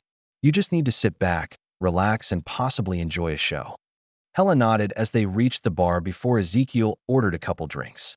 As the bartender quickly made them drinks, Ezekiel glanced around and spotted a few people he collected information from. He also spotted people not on the guest list, but possibly plus ones like Hella. After getting drinks, Ezekiel led Hella towards a small booth off to the side and sat down. Sure, he could try and mingle with these people, but there was no need. Most of the people in this area weren't the ones he came here to meet. Only a couple of them were, and they were low-tier members as far as he knew. Ezekiel and Hella talked together for about 10 minutes before a voice came over the ship's intercom and said, "Attention guests, please prepare for the ship's departure. While not fast, it's recommended you find a place to sit before we start moving." The guests around the room started moving towards seats and quickly sat down before a few minutes later the ship moved. It wasn't a lurch or something that would throw you off your feet, but the few people still standing when it happened definitely felt it. Ezekiel continued happily chatting with Hella as he watched the port slowly get smaller through the large window next to him. Over the next few hours, Ezekiel and Hella were approached by different groups of people and chatted a bit. It was mostly unimportant small talk and introductions from people who were interested in meeting Ezekiel. Ezekiel chatted with everyone for a few minutes before he used a subtle sound-based Ninjutsu to make them go away. Nothing crazy or overt, but just a slight compulsion to finish the conversation and go talk with someone else. It was almost 4 hours after they boarded the ship that Jeffrey came back to find Ezekiel and said, "The others are ready to meet you." As Ezekiel and Hella stood up, Jeffrey added, "I'm afraid you'll have to wait here, Hella. The meeting invitation is for Ezekiel only." Ezekiel flashed Hella a smile as he said, "Just hang out here. I'll be back in a bit." Hella nodded before she watched Ezekiel disappear behind some people as he was led away. Hella turned back to look out the window and the sunset over the open water before someone asked, "Hey, gorgeous, would you like to share a drink?" Hella ignored the man at first, but then he asked, "Hey, baby, why the cold shoulder? Don't think I can afford you or something. How much do you charge a day? 5 grand. Hella slowly turned her head as the man kept talking and fixed a middle-aged man with an icy glare before she finally said, "Talk to me again, and I'll gouge out your eyes with a spoon." The man flinched from the glare and her comment, but still had a bit of confidence, almost thinking it was a joke, until Hella reached over and picked up a spoon she used earlier to eat a piece of cake. The man stared at the spoon for only a moment before he quickly backed away and after a moment dashed towards the security guards stationed at the stairs. As the man attempted to get help from the guards, Ezekiel was led into a private room with a large round table in the middle. Around it sat people who ran most of the world's banking and credit card industry. No guards or staff were in the room, and after Ezekiel was led inside, the room was sealed and some kind of privacy barrier powered on. Jeffrey showed Ezekiel to a seat before he sat down next to him. Once Ezekiel was seated, a man on the opposite side of the table smiled as he said, "I'm glad you could join us, Ezekiel." Ezekiel leaned back in his chair as he said, "Well, you did make a pretty attractive, yet very vague offer." Ezekiel raised his arm to show off the bracelet on his hand before he added, "Even though I'm not a fan of the security measures." The man smiled as he raised up his own bracelet as he said, "In this room, we are all equals." Ezekiel narrowed his eyes as he said, "And yet you seem like the leader of this little group. That doesn't seem very far to me." The man chuckled slightly as a few people around the room smiled before he said, "While I am technically the leader for today, each meeting has a different member act in this capacity. If that's the case, how does this whole thing function without a central leader and a goal to strive for? For power, the only thing that truly matters in this world." The man said as everyone nodded in agreement. "Shouldn't you be in government positions if you want to have real power?" Ezekiel asked, even though he knew most politicians were owned by somebody else. "Money rules the world, and we control it, which means we control the world. It's also why we hold these meetings, to help us plan the next 3 months of the banking sector." Ezekiel nodded in understanding before he said, "And you want me to fall in line with everyone else and not disrupt the market with my low processing fees?" "Exactly. But you wouldn't be doing it for free, of course. First, you would be making more money from the fees, and secondly, we would give you a section of the market equal to everyone else. Even with smaller fees, I'm pretty sure I make more now than I would if I increased them. since I'm sure you would want me to give up market share. Last I checked, I have control over more than 29% of the market. Ezekiel said with a friendly smile and a shrug. The man returned the smile as he said, "That's the price of joining our group. We keep everything equal between members. With everyone on equal footing, there's no reason to upset the balance. It's another reason we have no set leader. What about the lower tier members I met in the guest area? Shouldn't they be in here also if everything is as balanced as you claim?" The man laughed for a moment as some of the other people around the table smiled before he said, "It's nice seeing you act as we expected. This will make things easier." "And how exactly are things going to be easier?" "It just means the time we spent crafting different approaches on how to offer you membership won't be wasted," the man said before Ezekiel cut him off and asked, "Before that, I'd like to ask a couple simple questions." "Go ahead." Ezekiel glanced over everyone at the table before he asked, "Does this little club have any connection with the Hellfire Club?" The people around the table shared some looks with one another, and after a few moments the person in charge asked, "Why would we have any connection with an underground occult and sex club?" Ezekiel narrowed his eyes slightly as he said, "You guys are trying to control the financial market and don't even know about the Hellfire Club? Are you guys just playing dumb, or are you actually dumb?" People around the table erupted in anger at Ezekiel's question, and he quietly smiled at all of them. It took over a minute for the leader to rein everyone in before he said, "I would appreciate it if you." The man glanced around the table at everyone else before he said, "And everyone else not stoop to childish name-calling. We're all adults here, so act like it." The leader cleared his throat before he said, "Now, if you would please explain why you think some occult and sex club is apparently important. I am sure everyone here, including myself, would appreciate it." Ezekiel made sure to lock eyes with everyone as he slowly scanned the room before he asked, "I'm done wasting time here. If you're part of another secret organization, stand up." Everyone in the room now had a slightly dazed look on their face after they locked eyes with Ezekiel. After Ezekiel spoke, a handful of people stood up before Ezekiel asked, "What group do you belong to?" "Hellfire Club," one man said as the other three said, "Hydra." Ezekiel nodded before he stood up and created a portal to Mars, and a moment later Inoichi and a handful of clan members stepped out. Ezekiel pointed at different people as he said, "Those guys are Hydra, and that one is a Hellfire member. Make sure you scan them thoroughly." "Understood. Do you plan to replace them with deep cover agents?" Inoichi asked as his team started to restrain everyone. Ezekiel nodded as he grabbed the bracelet on his wrist and squeezed the locking mechanism before he pulled it off. As he stored it away, he said, "Keep those bracelets on them. Some of them have powers."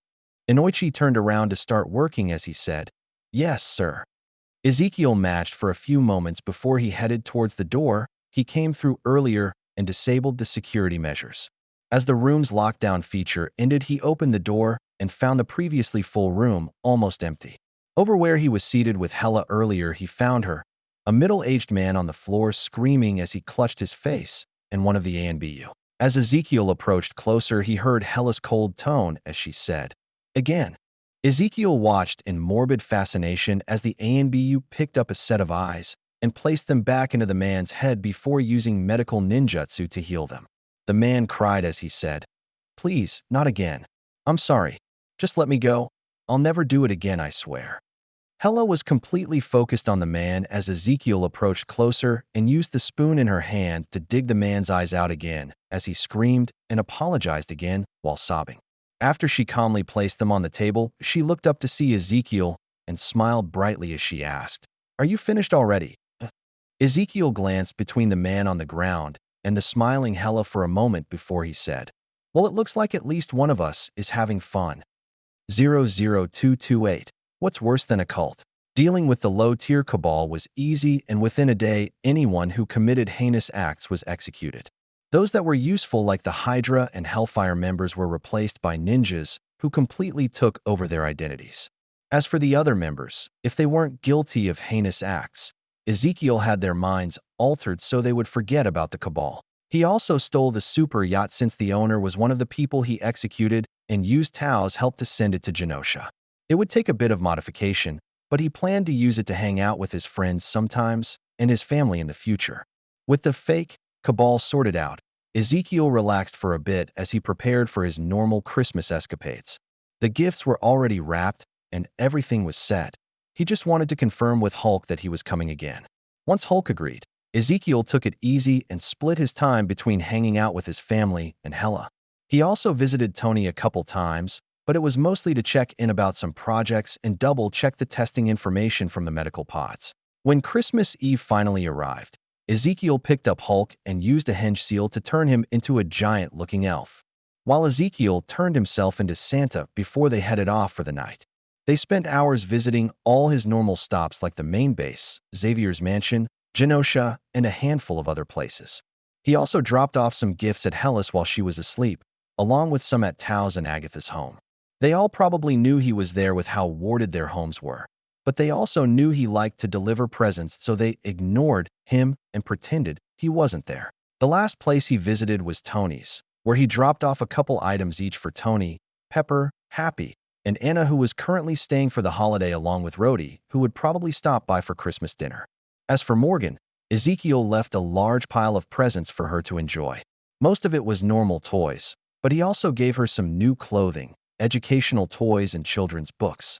It also made the gifts Tony and Pepper planned to give Morgan look like a joke in comparison. With everything finished, Ezekiel took Hulk out in their disguises and had a late-night snack before he dropped off Hulk at his house. Ezekiel waited a little while after Hulk went to bed and dropped off Hulk's gifts before he headed home and called it a night himself. Early the next morning, as Theo was enjoying his perfectly good bed and sleeping peacefully, two heavy weights landed on top of him as he heard two voices say, "Merry Christmas, big brother." Theo slowly opened his eyes to find Millie and Isaac's smiling faces looming above him. He let out a tired sigh as he looked at his alarm. The time was half an hour before it was supposed to go off, and asked, "Why did you wake me up before my alarm?" "We want to make Mom and Dad coffee," Isaac said, while Millie nodded in agreement before she added, "But we don't know how to do it." Theo narrowed his eyes as he asked, "You know how to bake a cake alone, and yet you don't know how to set up the coffee machine?"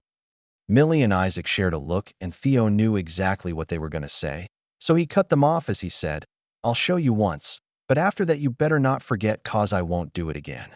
Millie and Isaac tried to hug Theo, who was wrapped up in his blankets, as they said, "You're the best." "Get off, you gremlins, I can't get up like this," Theo said, and he tried to get out of their hug. After a minute or so, Theo was able to get up and get dressed before he headed upstairs to the kitchen. Once there, he went to the coffee pot and said, "All right, you two, pay attention to how I do this." Theo opened up the machine and said, "This should be emptied and cleaned after it's used. This is where the filter and coffee goes. The coffee filters are stored in this cabinet here," Theo said as he pulled the box out and showed it to his siblings. After he took one out and installed it, he moved towards the fridge as he said, "Mom likes to keep the coffee in the fridge. When you fill up the filter, only use 2 scoops. Theo showed them a small measuring cup to use as he said, "Only use this one and don't overfill it. Mom doesn't like rich coffee and will remake the pot if it's too strong." Theo put the 2 scoops in and showed it to Millie and Isaac as he asked, "See that line on the filter?" "Yes." They both answered at the same time. "If you ever fill it past that line, it's too much coffee. So try to remember that if you forgot what scoop to use." Theo reinstalled the filter part into the coffee machine before he pulled out the pot and filled it with filtered water as he said, "As for the water, always use the filtered water, never tap water. Just like when you're baking and need water." Theo filled up the pot almost to the top before he took it to the machine and said, "You pour the water in back here, and once that's done, you place the pot back on the heating area here and turn on the machine." After he was finished, he turned back to his siblings and asked, "Did you get that?" They both quickly nodded, so Theo said, "Repeat it for me." As the pot of coffee slowly filled up, Millie and Isaac repeated all the steps Theo listed, which made him nod in approval before he said, "Good job." By the time the pot was filled, Jacob entered the kitchen, and once Theo saw him, he said, "Don't even think about it." Jacob looked at Theo for a moment before he asked, "Think about what?" "I won't wear one of those sweaters this year," Theo said with narrowed eyes. Jacob smiled and pointed at his own pretty normal sweater as he said, "I didn't buy any sweaters this year." "Thanks, Stanley," Theo said with a sigh of relief. "Who's Stanley?" everyone asked at the same time. Theo waved it off as he said, "No one. Just a slip of the tongue." "A slip of the tongue, huh?" Jacob asked as he poured a cup of coffee. "Yup," Theo said before he asked, "Whose house are we going to today?" May and Ben's. May should already be up making pancakes. Theo, Millie, and Isaac all looked at Jacob as they said at the same time, "Aunt May is making pancakes." Millie started to push Jacob towards the front door as she said, Come on, let's go, Dad." Jacob laughed as he said, "Settle down, we need to wait for your mom." "Mom, hurry up, Aunt May is making pancakes." Millie yelled as she kept pushing Jacob towards the door. Jacob rubbed Millie's head as he said, "Don't worry, she's not going to run out of pancakes." It took about 10 minutes before they left the house to go over to May's. When they arrived, Theo found Ben and May both in ugly Christmas sweaters, and by the look on Jacob's face, Theo started feeling uneasy. As they waited for everyone else to arrive, that feeling got worse as Ben brought out a pile of presents, all of which were shaped like clothes boxes, and once everyone arrived, Ben said, "All right, there is one for everyone.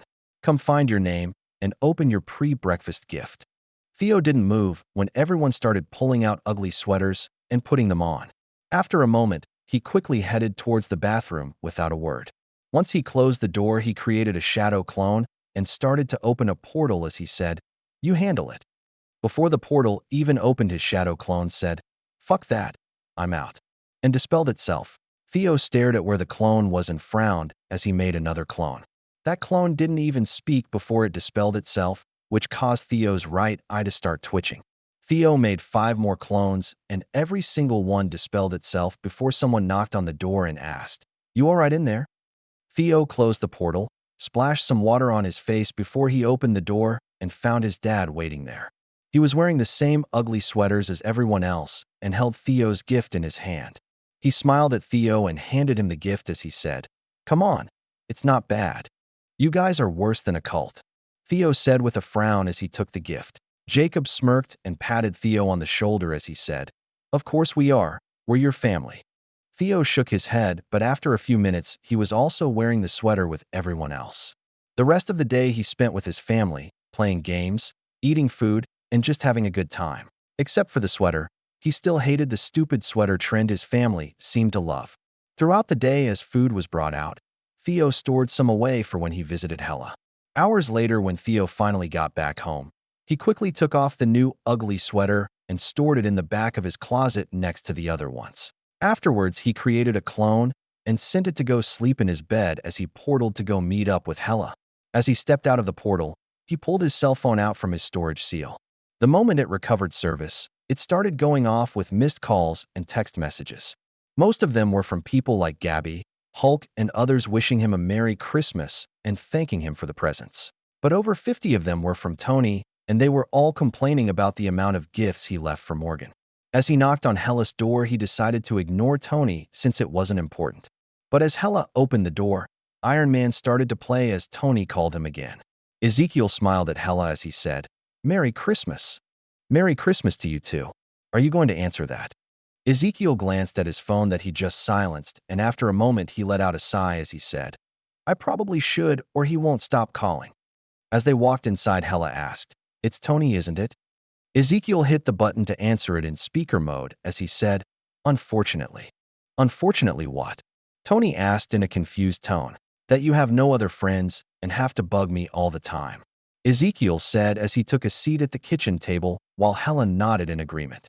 "Bullshit, I have more than enough friends."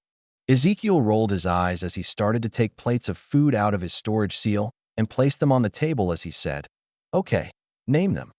"I have Happy," Tony said instantly. "You pay him to be your private security. He basically has to be your friend." "Anna.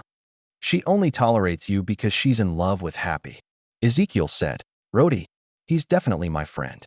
Ezekiel laughed for a moment before he said, "He is your military contact for the Air Force, even if you don't really pay him. I'm pretty sure the Air Force has some rule that he's supposed to stay your friend." "What about Pepper?" Tony said hopefully. "She was essentially your secretary until you knocked her up," Ezekiel said before he burst into laughter. "What about Hulk?" "He's my friend. I introduced you to Hulk, and he's pretty much friends with anyone who wants to play video games and eat food," Ezekiel said as he took the root beer Hella handed him. "What about Hella?" Tony started to say before Hella cut him off and said, "We're associates at best. I hate both of you." Hella and Ezekiel shared a smile before Ezekiel finally asked, "Anyways, what did you call me for? Shouldn't you be busy with your family?" "I called because you gave Morgan too many presents."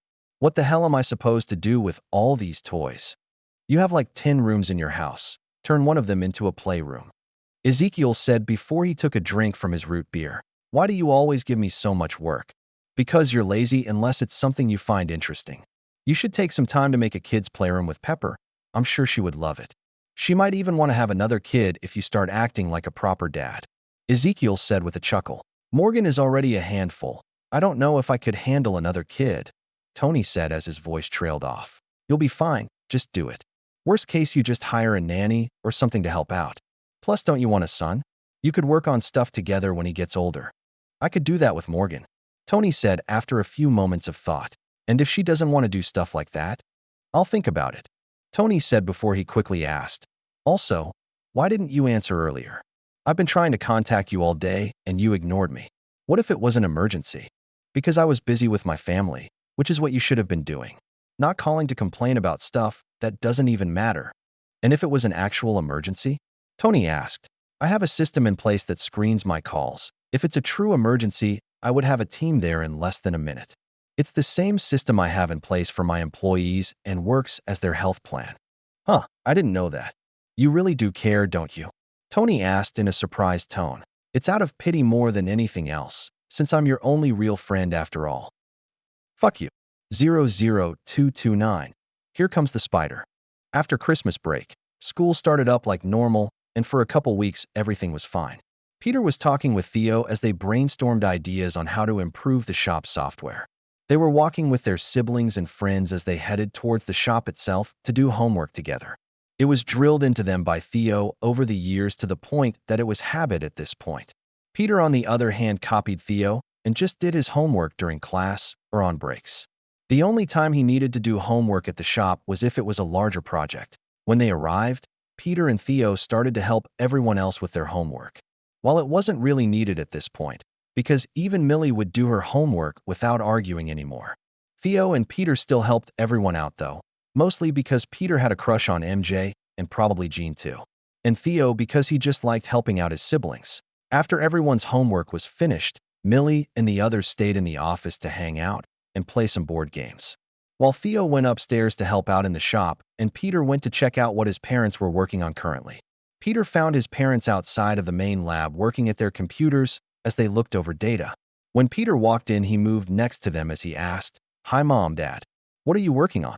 His mom gave a friendly smile as she said, "Just checking the results of our latest batch of spiders."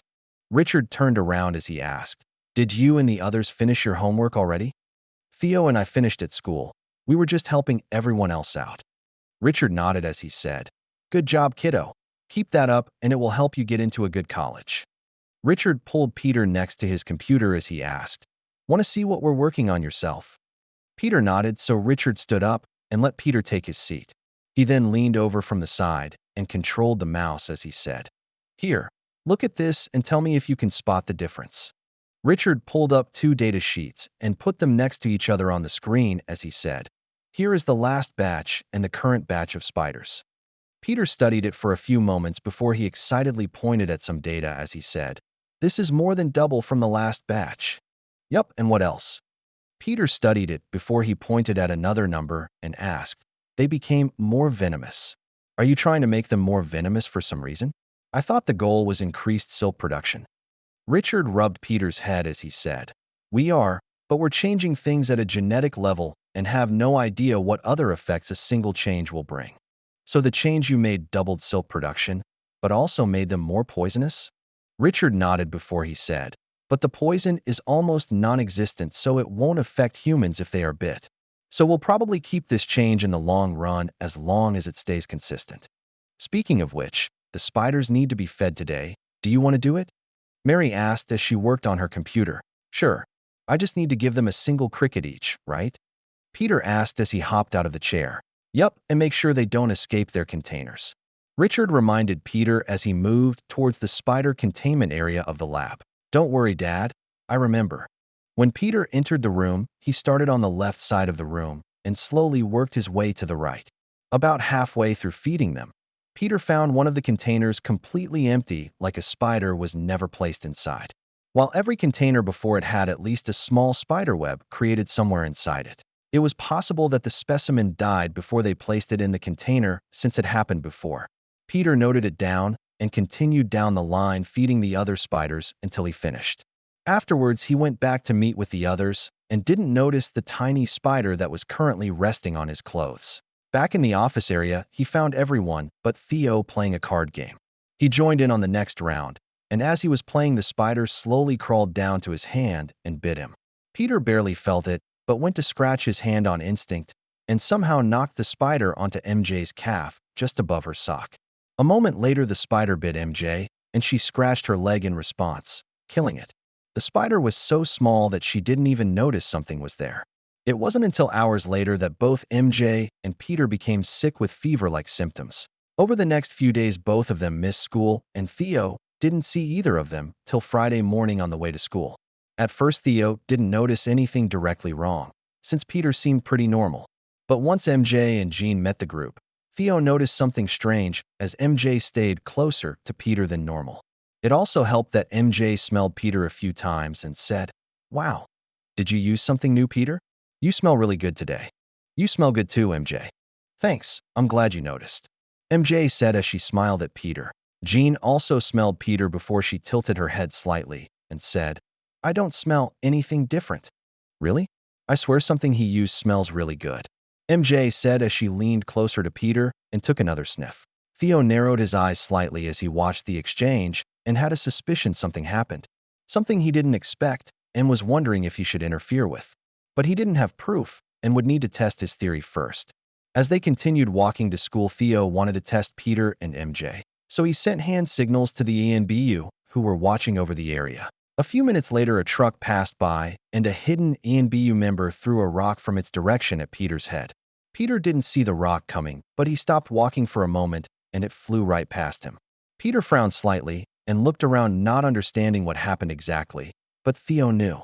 And when the ENBU attempted the same thing on MJ, she actually caught the stone and looked at it in surprise. Jean even asked, "Wow, MJ, nice catch. Did that hurt?" MJ dropped the stone to the ground and looked at her hand as she said, "No, not really." With Theo's suspicions pretty much confirmed, he would need to change his plans going forward. Whether or not they both realized they had superpowers, Theo wasn't sure. But he would need to help them out going forward, though. Unless he decided to take MJ's powers away. It would all depend on how she acted with them going forward, though. He also needed to fully test both of them and go from there. Afterwards, he would have to figure out a training plan and find a place so they could be trained in the first place. Sure, he could use his own training facility hidden deep below his house, but that came with issues and the possibility that his identity would be discovered. He would need to leave those matters for later, though, since he had a more pressing issue to deal with. Like MJ, who was now happily clinging in Peter's arm as they walked together. Jean seemed to be the only other person who noticed the oddity as Millie was focused on a cookbook while Isaac, Teresa, and Dylan were happily chatting about something. Jean shared a look with Theo, who just shrugged in response, even though he had a decent idea of what was going on. As they finished walking to school, Theo was lost in thought about how he could possibly disrupt the unconscious connection Peter and MJ now shared. While he wasn't against them being together, he would rather it be from a real connection rather than forced upon them because they were apparently bit by the same spider. Just another thing he would have to test, and also have some ANBU watch over them at home to see if they used their powers. At school, Theo switched out with a shadow clone and went to the medical facility to talk with a couple people about possible solutions for Peter and MJ's issue. Ezekiel explained that it was most likely some type of pheromone that drew them together, at least that was his best guess. Tobarama agreed, but wanted to run tests on them to be sure, so he suggested bringing them in while unconscious to run tests. With a plan laid out, Ezekiel did some other things until school let out, and then switched with his shadow clone again. On the way to the shop, Jean kept glancing at Theo like she wanted to say something, but never did. Theo checked his shadow clone memories again just to make sure nothing happened while he was gone, but found nothing wrong. So he chalked it up to how Peter and MJ were practically glued together at this point. With that in mind, Theo made sure he didn't leave either two alone just in case they went further than holding hands extremely close. When MJ and Jean finally left to go home, Theo let out a sigh of relief and shook his head at the stupid smile on Peter's face. Hopefully, they would solve the problem quickly before Peter tried to ask her out. Sure, she would probably agree now with her mind being affected, but once she could think clearly, Theo really didn't want to deal with a teenage love drama between his friends. Later that night, Ezekiel and a team collected Peter and MJ to run a test on them both. They found that both of their DNA was changed at a fundamental level, and more than 10% of it was exactly the same now. They also found that even unconsciously both of them reacted to each other being in the same room. Theo thought of an idea after Tobarama came back with the test results. It was definitely a reaction to the pheromones both of them produced, and the simplest solution was to block it for both of them. Theo ended up bringing in Tao and explaining the situation, who used a couple spells to filter the pheromones. They would still produce them, and they would both be able to sense them still. But it would be at a massively reduced rate so they could get used to it. It wasn't the best solution, but Tao said unless they figured out a way to remove it completely, building a resistance would be the best solution. Tobarama and the others agreed because the only way to really remove it would be to clone them into new bodies. And while they could do that, it would take months or even years to figure out what to change to remove the pheromone issue and keep everything else they gained. And they definitely gained, since they both now had Spider-Man's powers. They would still need to be tested when awake, but all the tests that were run pointed towards superhuman abilities. No organic web shooters, though, which were kind of a relief for Ezekiel. Mechanical ones always seemed better in Ezekiel's opinion. Plus, when Peter invented them, Ezekiel could get a set which would be fun to use sometimes. At least for swinging through a city like New York, it just seemed like it would be a lot of fun. And with his ability to use Chakra, he could easily run and stick to buildings like Spider-Man. Ezekiel set them home for the night, and after the weekend was over, he met up with everyone on the way to school again. MJ walked closer to Peter again, but she wasn't hanging off his arm like on Friday. Over the weekend, both of them explored their powers in secret when they were alone, and both had the same power set. They were incredibly strong, had crazy reflexes, and could cling on any surface they touched with their hands or feet. Once everything was confirmed, Theo started working on a plan to test them both. But he was also confused because Jean would randomly look at him every once in a while. She did it on the way to school, and even in classes they shared together. As for why she was doing it, Theo had no clue and couldn't figure out why. The only thing he did recently was change with a shadow clone during school, but his clone didn't act any different from him, so that shouldn't have been it. 00230. My siblings are. It was around a week after Peter and MJ gained their powers, and everyone was at the shop doing homework. After Millie and the others finished, Jean stood up and said, "I have something to say."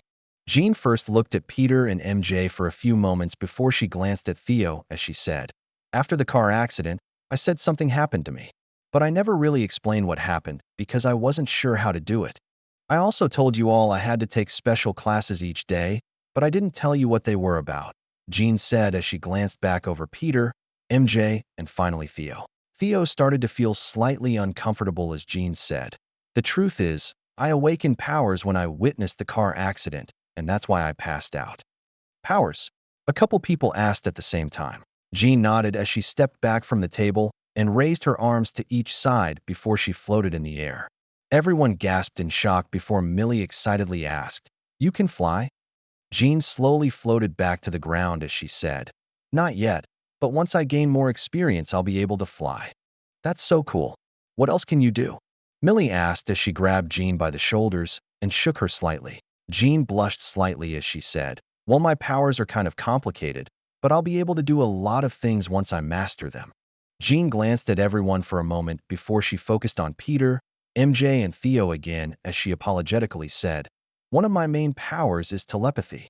The uneasy feeling in Theo's stomach increased as Jean added, "Part of that power involves mind reading, and it's also the easiest power to train." "Really? What am I thinking about?" Millie asked as she scrunched her eyes shut and concentrated really hard. Even though Theo was feeling uneasy, he still said, "Anyone who knows you can tell what you're thinking because you have a bad case of cake brain." "I do not," Millie said as she shot a glare at Theo as she put her hands on her hips. "Actually, you were just thinking about a double-layer chocolate cake with vanilla frosting outside and inner filling," Jean said with a hint of a smile as Millie whipped around and said, "You can read minds." Theo shook his head as some of the others laughed before Jean turned towards Peter and MJ as she said, "It's also why I know about both of you." Jean then turned towards Theo, and his heart dropped as she added, "And you too." Jean held up her hands as she said towards Peter and MJ, "I didn't mean to find out. It just sort of happened because both of you were projecting your thoughts so loudly, it was like you were both screaming about your new powers. I'm sorry, please don't hate me." Peter nervously glanced around the room before his gaze landed on MJ, who was staring back at him. Jean looked ready to cry as she stared at Peter and MJ, who were studying each other as everyone else watched. MJ broke the silence first as she glanced at Jean and said, "I don't hate you. You're my best friend." "Yeah, you're my friend. I would never hate you," Peter said as his voice trailed off before he flushed crimson as he quickly asked in concern, You didn't read my whole mind, did you?" Jean quickly waved her hands back and forth as she shook her head and said, "No, no, I would never do that." Jean blushed slightly as she added, "It's just that people's surface thoughts are like radio waves to me. So every time someone is thinking hard about something, I can easily hear it. Like the compliments you never say to me or MJ." Peter buried his head in his hands as he let out a groan of embarrassment before MJ asked, "What kind of compliments?" Jean smiled towards Peter, who was peeking at her through his hands before she said in a teasing tone, "Oh, just how he loves our red hair and thinks it's beautiful. Or how we look. Please don't." "Fine, I won't embarrass you in front of everyone," Jean said before she winked at MJ and mouthed, "When we leave." Teresa smiled at Peter and elbowed him as she said, "If you like someone, just say it." Theo, trying to keep the topic changed, added, "Yeah, it's no big deal if you like Jean or MJ or both of them." Millie, who was still next to Jean asking her random questions about her powers, finally turned towards Peter and MJ as she asked, "She told us her powers. What do you have? Can you shoot cakes out of your hands?" Theo rolled his eyes at that comment as Peter glanced towards MJ and asked, "Do you want to go first?" Um, I'm not really sure how to describe my powers." "So you can't shoot cakes out of your hands?" Millie asked in a disappointed tone.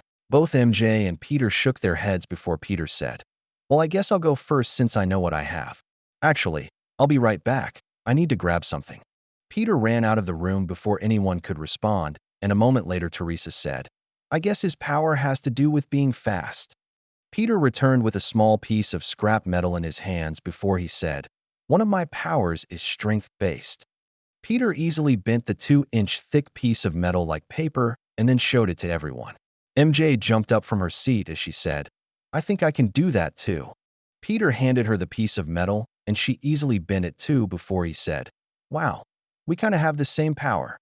Can you do this?" Peter asked as he jumped up and touched the roof a few feet above them and stuck to it before he pulled himself up and stuck to it with his hands and feet. He crawled across it for a moment before he looked at MJ, who quickly did the same thing as Peter. Peter then dropped off the ceiling and flipped easily onto his feet as he asked, "Wow, it's like we almost have the same powers. What else can you do?" Over the next few minutes as everyone watched, Peter and MJ went back and forth doing the same things as everyone watched, and Millie excitedly clapped. Once they finished, Peter asked, "When did you first discover your powers?" "It was right after I was sick with a fever a week ago." "Really?"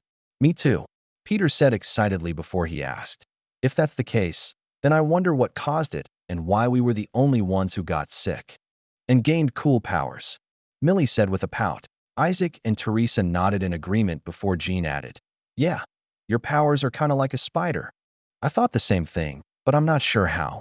"Wait," Peter said before he ran out of the room and was quickly followed by everyone else into the spider containment area of the lab. Peter started to flip through the paper logs his dad liked to use and found the entry for when the spiders were placed in their containers.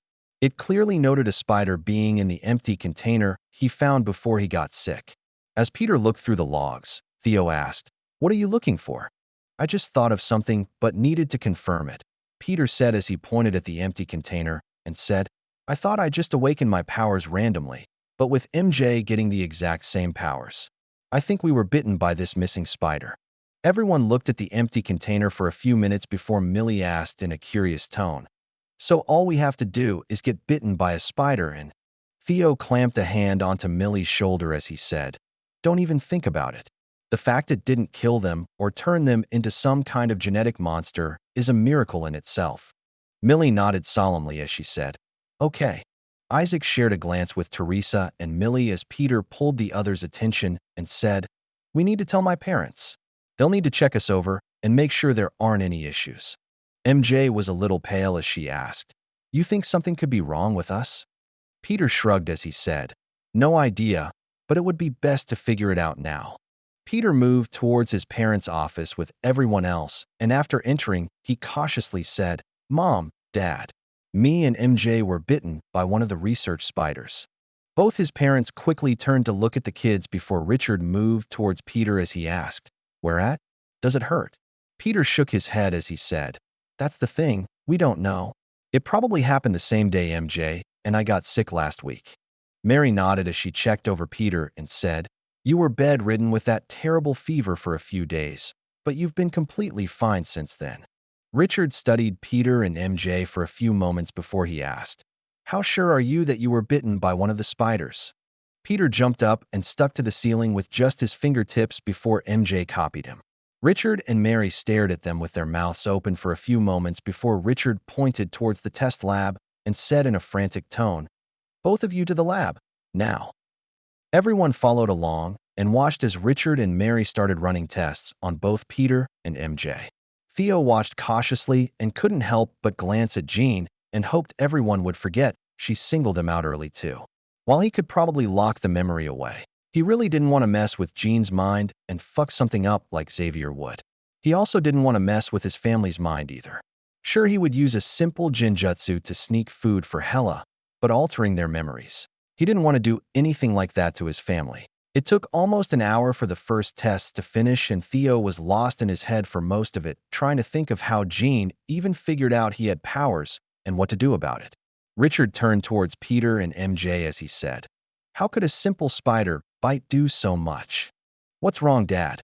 Peter asked with a hint of fear in his voice while MJ paled slightly. Richard gave a reassuring smile as he said, "It's not that serious. It's just both you and MJ are now part spider." "I'm part spider?" MJ asked in a horrified tone. Mary quickly put a calming hand on MJ's shoulder as she said, "It's okay. You're still mostly human." MJ's eyes were wide as she asked in a panicked tone, "But I'm part spider. What if I grow spider legs or eyes?" "Don't worry, you won't. Whatever changes happened to your body were completed while you were sick. Besides, it's not like humans don't share DNA with other species. In fact, chimpanzees are our closest relatives, and over 95% of our DNA is in common with them. Now both of you just have a little more in common with spider DNA than other people," Richard said in a reassuring tone. Mary gently patted MJ to calm her down more as she said, "Don't worry, we'll run a full battery of tests over the next few days to make sure you two are completely okay." MJ slowly nodded in agreement before she said, "Could we not tell my parents? I really don't want them to freak out about this. They should be informed. But I understand, and we'll keep it secret for now.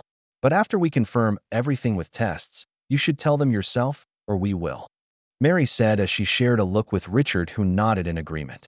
Richard glanced up at the clock as he asked, "How about we call it a night for now, and we'll take you kids to go eat dinner?" Theo let out a silent sigh of relief before Mary asked, "Where did the others go?" Theo glanced around for a moment as Jean said, "They each said they had to go to the restroom. But that was a while ago." Theo instantly bolted for the door as he said, "Those idiots better not be doing what I think they're doing." "Doing what?" Richard asked before Peter jumped up and rushed towards the door as he said, "They know we got our powers from a spider bite." Richard and Mary dropped the charts in their hands as they ran out of the room too, quickly followed by Jean and MJ. Theo entered the containment room first and found Millie, Isaac, Teresa, and Dylan all standing with their hands together laughing like idiots. He took one glance at them before he asked in a voice filled with anger, "Did you idiots let one of the spiders bite you?" All four of them hid their hands behind their backs as they looked at Theo and said in a very unconvincing voice, "No." Peter busted into the room a moment later, followed by everyone else before Richard asked, "Did any of you let a spider bite you?" Millie shared a glance with the others before they each showed their hands and the tiny red mark each one now had on it. Richard frowned as he looked at each one before he asked, "How long ago?" Millie shrugged as she said, "A few minutes ago after we got Dylan from upstairs." "Did you all get bit by the same spider?" Mary asked as she examined their hands with Richard. They each shook their heads as they pointed at different spiders before Richard said, "All right, all of you to the main lab now. We need to run tests to see what's happening and if we can stop it." "No," they all said at the same time before Millie added, "We want cool powers too, just like everyone else." Teresa, Isaac, and Dylan nodded in agreement before Millie pointed at Theo and said, "Even Teo has powers, but hasn't told us what they are yet." Theo quickly shook his head as he said, "I don't have any powers." And stop trying to change the subject. All of you get to the lab now, so we can make sure you're not going to die. "What? We can die? You didn't say anything about that," Dylan yelled out, his voice filled with betrayal as he stared at Millie with widened eyes. Millie waved off the concern as she pointed towards Peter and said, "It'll be fine. Both Peter and MJ already did it, and they're still alive. And now they have cool powers." Dylan slowly nodded in agreement like it made sense as Millie turned her attention towards Theo and placed her hands on her hips as she said, "You're the one changing the subject. Now spill it. What cool powers do you have?" Everyone turned to look at Theo, who frowned as he pointed towards the door and said, "I don't have powers. Now go to the lab." "No, tell us your powers. You really want to know what my power is?" Theo asked as he stared back at Millie, who nodded. "Fine, I'll show you," Theo said as he pulled out the cell phone his parents gave him and pushed speed dial number 1 before Millie asked in a concerned tone, "What are you doing?" "Showing you my power," Theo said with a sinister smile as the call connected and Daniel asked, "Is something wrong, Theo?" Theo smiled as Millie's eyes widened in fear as she shook her head before Theo locked eyes with her and said, "As a matter of fact, there is a problem. It will take a while to explain. You should come to Uncle Richard's lab."